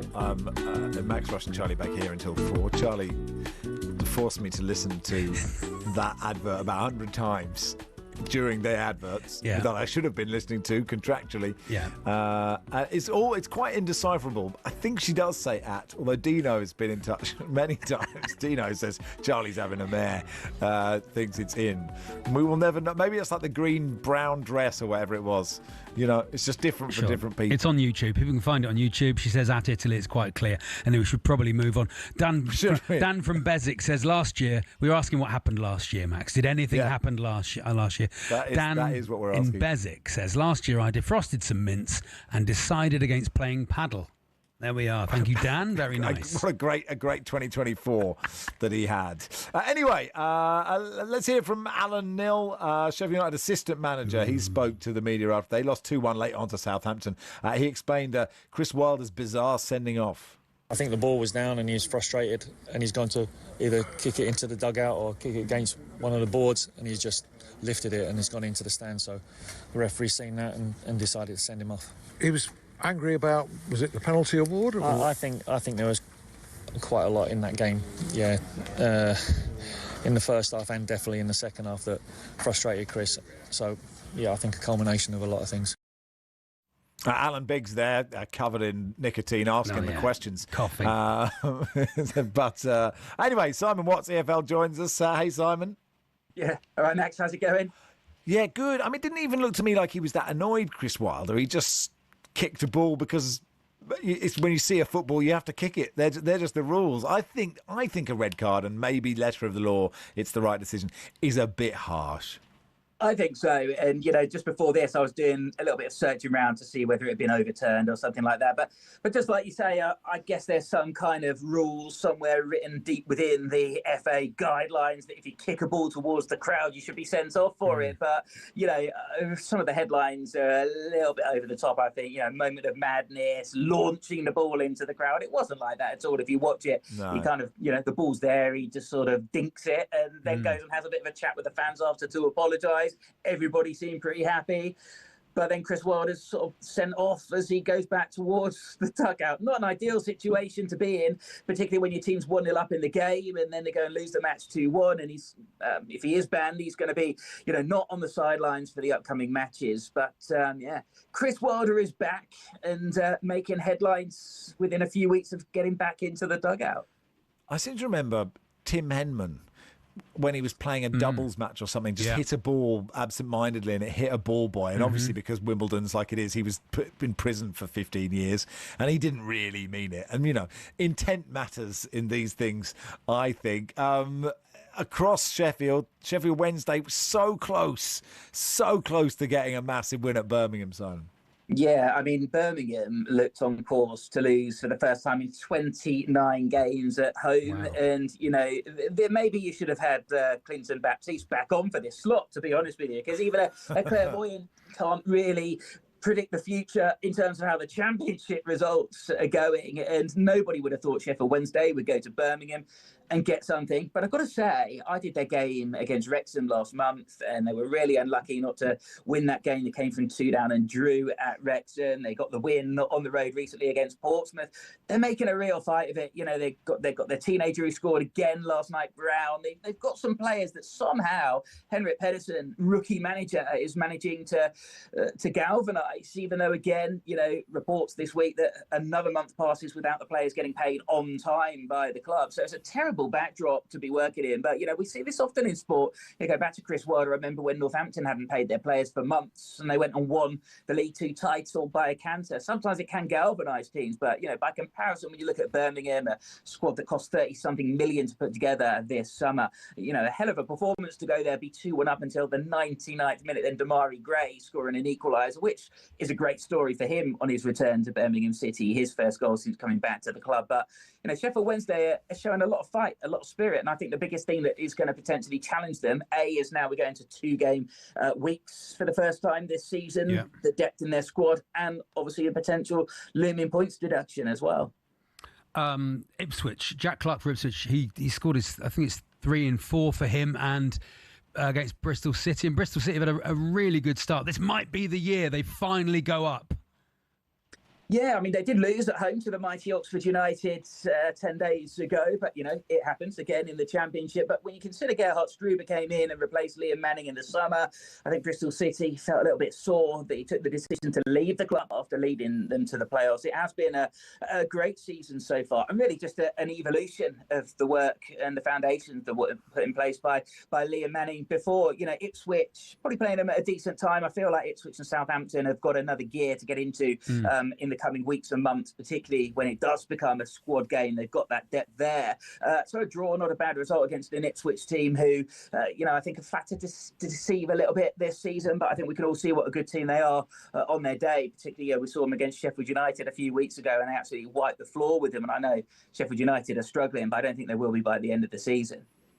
Can we talk about Blackburn? I mean, they lost to Swansea. Swansea now just outside the playoffs. Obviously, it's far too early to say who's going to finish where in the Championship. But so Blackburn are just one above the relegation zone, 6 points from 7 games.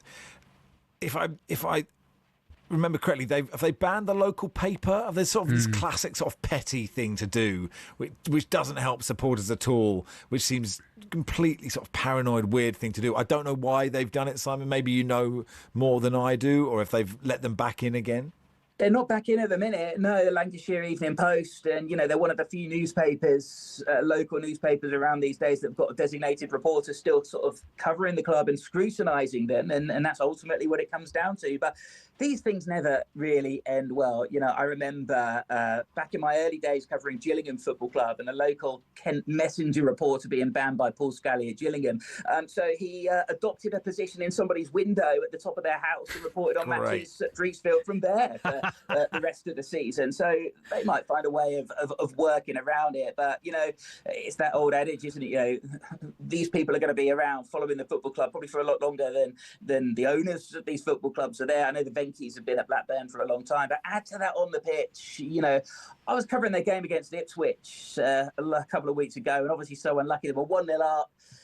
Ipswich down to 10 men, and the game gets called off because of the heavy rain they've got. So they've got to replay that match now, and it was 80 minutes old. And you just think that's the kind of luck going against you. Valérien Ismaël, the jury was out on him at the start of the season anyway, because he didn't really hit the ground running when he came in as manager last season when John Eustace left and took the Derby job. So I think they needed to get off to a good start, but hasn't been the most promising start to the season for them at the moment. Got to say, though, Swansea, they came from behind to win last night. It's only 1 defeat in 9 matches for them now. A couple of teams, Queen's Park Rangers, I think, is another one of those who surprised a lot of people this season because they've not really, been outstanding in the market or anything. But, they are getting it together at the moment. And under Alan Sheehan, a rookie manager, if you like, they seem to be playing good football. But Championship level, more importantly, they're getting results. Good stuff, Simon. Thanks for coming on. No worries. Simon, what's that EFL expert? 4 games tonight. Coventry go second, actually. They go to Millwall, Portsmouth, Watford, Norwich, West Brom and QPR, Oxford. We'll keep you posted on those games during the Champions League commentary. Bobby in Cambridge says, Max, you're right, 1995. I was working on a well-known laundry brand and we decided to sponsor Tim Henman at Wimbledon to promote a new product. First round of the mixed doubles, he petulantly smashes the ball into a ball kid. Sponsorship over. He then gets sponsored by the competitor brand for a decade. Very good. This one, Ant says, Charlie, I've just watched the train advert twice on YouTube. The nutter definitely says at Italy. She says at Italy. This text says, Charlie and Max, you can view the transcript on YouTube, and she says in Italy. We'll never know. Well, anyway. Well, they've obviously made it correct in the transcript. Someone's watched it and gone, she obviously didn't mean to say that. They've left it in the edit. It's a disaster. Okay. Anyway, the latest episode of the talkSPORT Daily is available now. I stopped caring. As Jeff Stelling and Ali McCoy discuss what the perfect way to win a football match is, as well as decide their favourite last-minute winners of all time. Tune in on the talkSPORT app or wherever you get your podcasts from now. Arsenal Olympiacos live on talkSPORT tonight, and we'll speak to the former Arsenal winger, the lab rat, Perry Groves, in just a second about that.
Arne Slot's got some work to do with Liverpool looking lethargic and too wide open in defence. That's the opinion of Danny Murphy. He's told White and Jordan the talented Veers is only struggling because the team's not firing, and he's clearly a 10. Well, Wirtz was brought in to take up that role because he's more creative than Szoboszlai. Szoboszlai's numbers of goals and Are you seeing that creativity? I'm seeing glimpses of it, yeah. He's yet to score, and he hasn't contributed to a goal since his assist in the community. Yeah, but he's had moments where you see it. Liverpool go to Chelsea on Saturday without the injured Alisson. Slot's waiting on Ekitike, who also limped off in the loss at Galatasaray. Tonight, Max Dowman could make history live on talkSPORT. If he features for Arsenal against Olympiacos, he'll become the Champions League's youngest ever player. Meanwhile, ahead of Barcelona versus PSG later, Ronald de Boer says we should be talking about Lamine Yamal in the same breath as Johan Cruyff. Now, we're told Hammers United are planning the biggest protest in English football history. Chair Paul Colbans told us he expects a minimum of 10,000 to call for Chairman David Sullivan to go. I can't say too much because we've met the police. They're very happy with the arrangements, especially as whenever we protested before, it's gone off very well. But it's got to be signed off yet by the top honcho. You can hear the full interview on the talkSPORT Daily podcast. And Wigan Warriors say Lee Leopards are threatening not to play their Super League playoff semi-final on Friday. Warriors claim Leopards owner Derek Beaumont's not happy with his club's ticket allocation. Wigan insist they've offered them the mandatory 10% of seats.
What a night of Champions League football. Bruno Guimaraes, Willock, Gordon, there's one back in the 90th minute. Ings with a ball back. This is a chance for Buffon! Sofiane Buffon! Tactically interesting. They'll give us a physical threat as well. Trossard, can he get the shot in? He does! Left footed shot towards the far corner. Oh, it's a terrific goal. It's a wonderful goal from Daniel Podence. A really difficult one. We know how important the home form is going to be to reach in this phase where we want to arrive. Ball flicks into the area. Haaland suddenly headed over the keeper. Back inside the penalty. He's brought down the ball, smuggled into the goal by Ansu Fati, who walks away and cheers. This is always not good. People can think about it, but it's not important. Important is if we go through and we get better and better, we'll be a contender. Well, it was 3:35 this afternoon when I learned that Sofiane Buffon plays for Union Saint-Gilloise. I did once write a song for him, of course. Oh, yes. Your Buffon, your Buffon, it's true. Oh, very good. Anyway, Arsenal Olympiacos, 8 o'clock kickoff live on talkSPORT. Perry Groves joins us to look into it. Hey, Perry. Afternoon, how are we doing? Very good, thank you, Perry. Very good. Where do we find you, Perry? Where are you, Perry? Yeah. Can you just keep the noise down a little bit, because I've just parked alongside Ian Danter's Winnebago at Nuts for Services. So, wow. He's obviously getting himself ready for the time difference on Saturday. Yeah, absolutely. He does takes 4 days to get ready for time difference. Ian Danter's Winnebago is a brilliant podcast. Brilliant podcast. You don't want to see what goes on inside Ian Danter's Winnebago. No. It mustn't. That is the first rule of Ian Danter's Winnebago. It's that we don't discuss. What? Anyway, how do you reckon Arsenal go tonight? I mean, look, Liverpool in crisis now. The big cowards managed to win at St James's Park. The cowardly Mikel Arteta. And now, you could have a good season after all. If I haven't heard that question a million times, Max, a million times I've heard that question. I've been training for this for 14 weeks. Hey, listen here, Barry. I don't need another debrief of not perhaps It's not nice our you're, finest. nice you're a not fan our of the show, finest interview. Barry. I hope this segment lasts longer than that minute and a half of Moses Itoma's fight. I don't want to be as peed off as what he is. I really enjoyed it. Anyway, yes, answer the question. Yes, you're right, Max. Yeah, it should be a lot of confidence, obviously, in the Arsenal camp, having that sort of last minute win up at St James's Park with all the needle that goes on there. So that's one monkey's off Mikel Arteta's back. Now he wants to obviously get a lot better in the Champions League. And if you want to qualify in the top 8, Max, you need, 16 points probably. So that means you need to win your home game. So this is a game that you'll be looking to win, because Olympiacos historically aren't great at this stage in the Champions League. They've only scored 1 goal in the last 6 Champions League matches. So they find that step up from the Super League in Greece a little bit difficult. So this is rotate, isn't it? Is it rotate for Arsenal? How? I mean, there's so much depth that whatever team he picks, it's strong. But who do you think? Do you think he'll like give some lesser lights a run?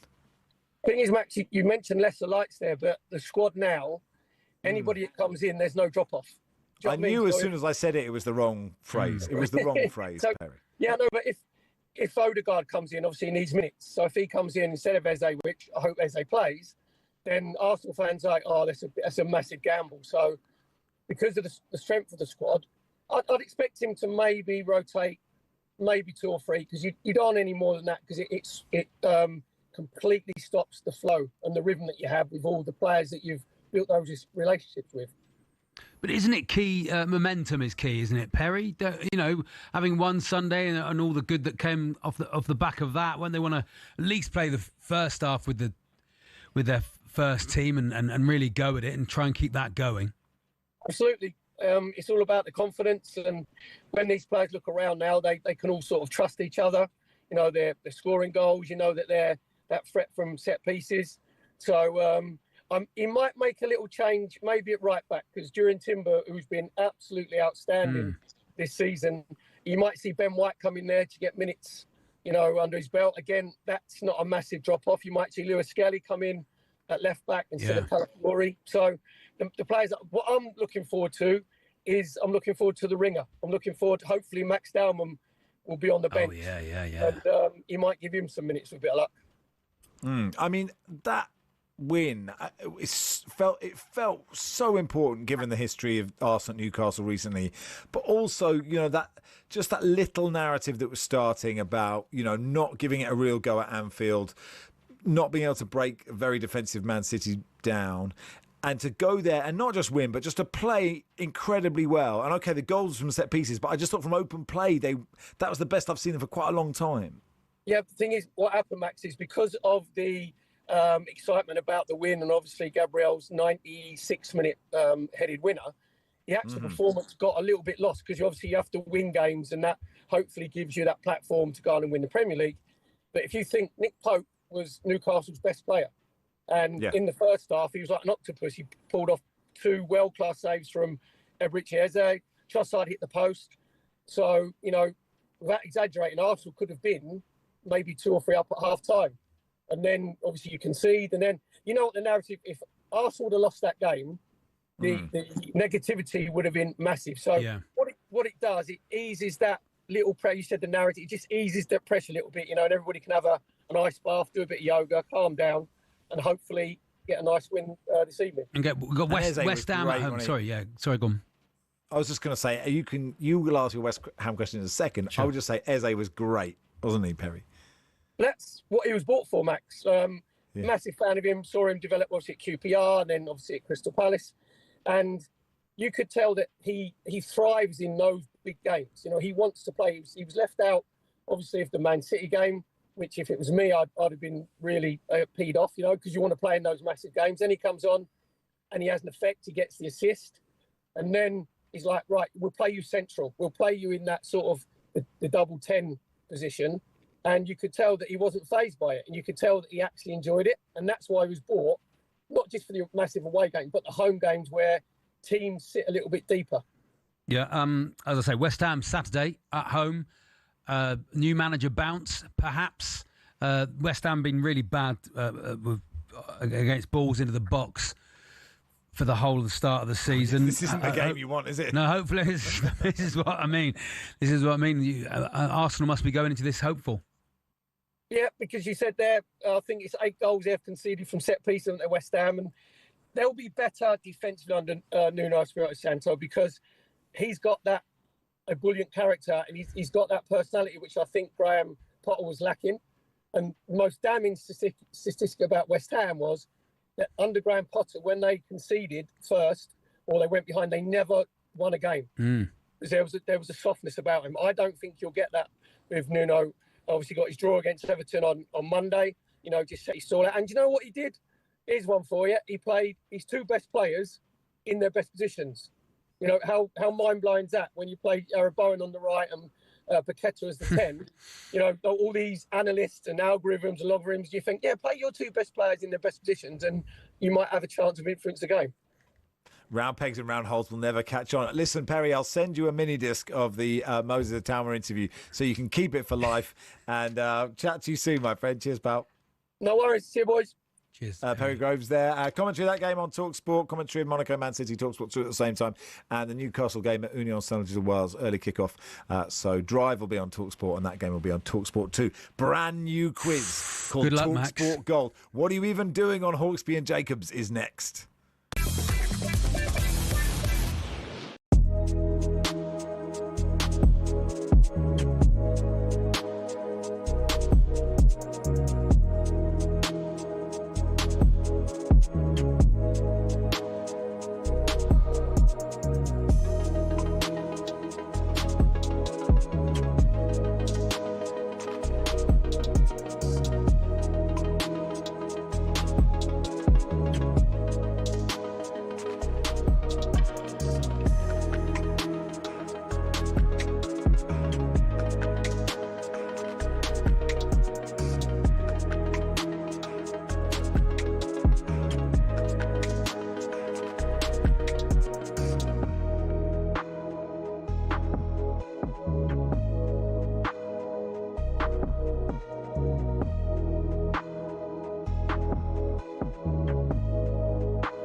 Time is right.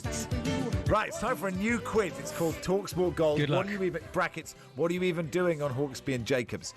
So Paul and Andy have got some classic talkSPORT clips of the week, and they will have bleeped out a part of it, and it is for me and Charlie to try and guess what happened next. It's what's happened next, Max, isn't it? That's what it's it's what happened doing. next. Yeah, That's it. And it's the first time anyone in sports broadcasting has done what happened next. And so how it's going to work is that Paul or Andy will ask one of us a question, and then if we get it right, we will hear a positive reaction from one of them. If we get it wrong, we'll hear a negative one. And if we get it wrong, it'll pass over to the opposition. It'll be easy to understand. Do you want to go first, Charlie, or shall I go first? You go first.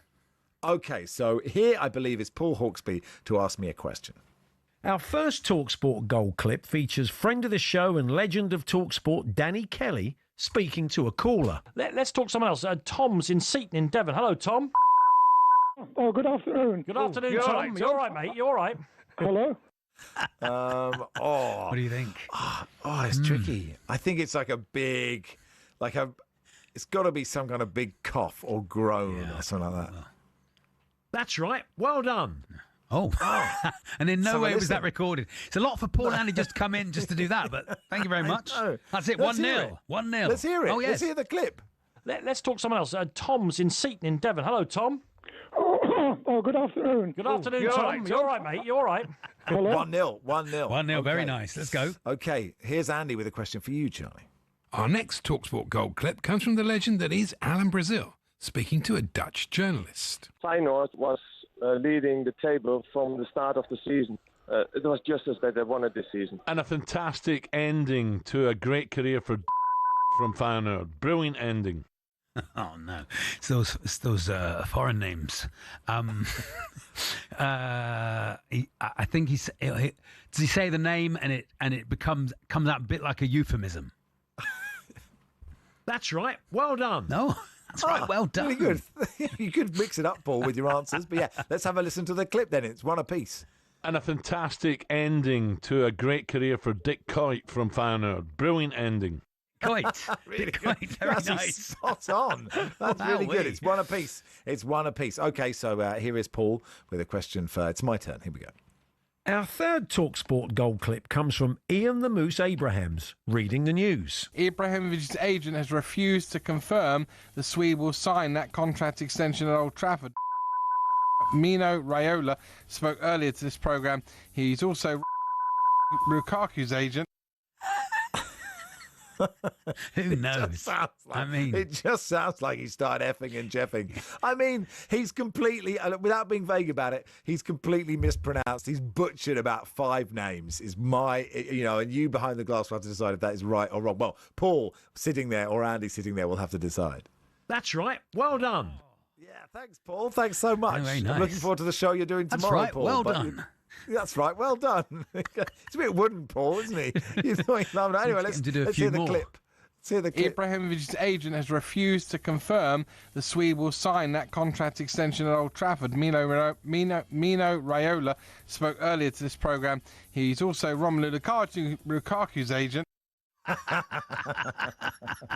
Now, thing is, Charlie, Nice. we've got 2 to go. Yeah. And we didn't know how long this quiz was No, going to that's take. true. Yeah, that's But true. really, we've got to try and stretch out the last 2 Yeah. for 5 minutes. Oh, Leon's been in touch. Leon's been. Hey, Leon. Hey, guys, do you know your new feature with Going for Gold music? The Going for Gold was actually composed by the great Hans Zimmer. I didn't know that, Leon. Thank you very much for do you want to play telling it? me Do you it wanna play again. in Let's its hear it again. entirety? Let's hear the music Let's hear it. again. Let's Why go for not? goal in its Might have to do entirety. 10. Here we go.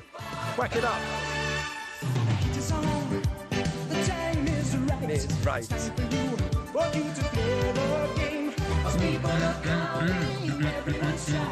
Play Tectonics for 4 points. Will you play or pass? Who am I? Anyway. It's what's the score? 2-1 to me. 2-1. Question 4 is with Charlie. This is unfair, isn't it? That if I Should go be- first every week, and it should be I 6, get shouldn't it? 3. Anyway, Yeah, carry it should on. be- Let's it go. should be even. But it's a workshopping. Workshopping Here's a it. question from Andy for Charlie. Our next talkSPORT Gold clip features legendary talkSPORT presenter Graham Beecroft coming live from Burnley. There's been a goal at Turf Moor, Graham Beecroft. It's gone to Burnley, beautifully whacked move. They almost scored just a few moments before when William cut in from the left-hand side and struck the post.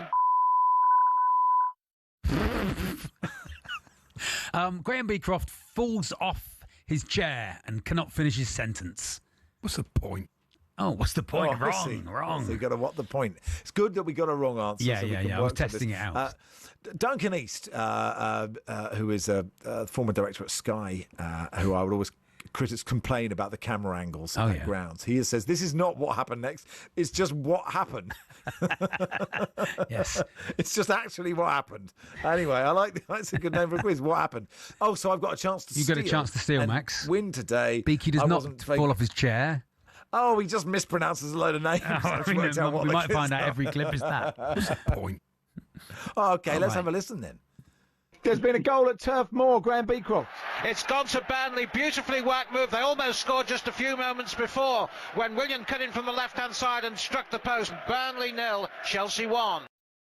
Oh, well, Wigan cut in from the left. No, is that it? I need to hear it again. Let's hear it again. I still don't know what happened, and I didn't need to beat that one out. There's been a goal at Turf Moor, Graham Beecroft. It's gone to Burnley. Beautifully whacked move. They almost scored just a few moments before when William cut in from the left-hand side and struck the post. Burnley 0, Chelsea 1. Oh, Chelsea 1. Burnley 0, Was Chelsea that me 1. throwing to? Sounded like I was throwing to Graham Beecroft. Wait, let's hear Max. Is Max? Can you the top of the clip? Let's Is hear it me? There's been a goal at Turf Moor, Yeah, you Graham were in that Beecroft. clip. It's me. You were in that clip and you didn't know. Where was I doing around the grounds? I don't remember it. Very nice. Anyway, Okay. so look, Still it's 2-1 to you. Still 2-1 to me. We've got to work on the and format a this bit, but it's good fun. Yeah, no, I think it's good fun, isn't it? Let's have the last. Here's the last one. And finally, it's Alan Brazil once again, talking about one of the modern-day greats of football. Manchester United, young boys of Switzerland, Valencia, Juventus. Cristiano Ronaldo back in the town. Ronaldo. What's funny is it just sounds like he just swears. It's sweary talk sport. I'm enjoying the feature. I don't know if it works, but I'm enjoying it. He just says Cristiano Ronaldo, something like that. That's right. Well done. Oh, well done. That's right. Well done. Thanks. Let's have a listen. Manchester United, young boys of Switzerland, Valencia, Juventus, Cristiano Ronaldo back in the town. Ronaldo. Actually, staggering how close I was. You're very close, Max. It's very for good. that one. So that's Very a win good. for me. You've So won like, if it's 3-1 there. But we've got to work on Okay, the I won format. 3-1. It's a lovely idea, though, isn't it? Because It A, is we a get nice to hear idea. clips. Oh, Yeah. we get to hear this music. Yeah, good. We get to hear clips, which is good. Paul and Andy are involved, which is never bad. And, Never bad. And we get to hear people mangling names. And various talkSPORT presenters sounding like they're just swearing.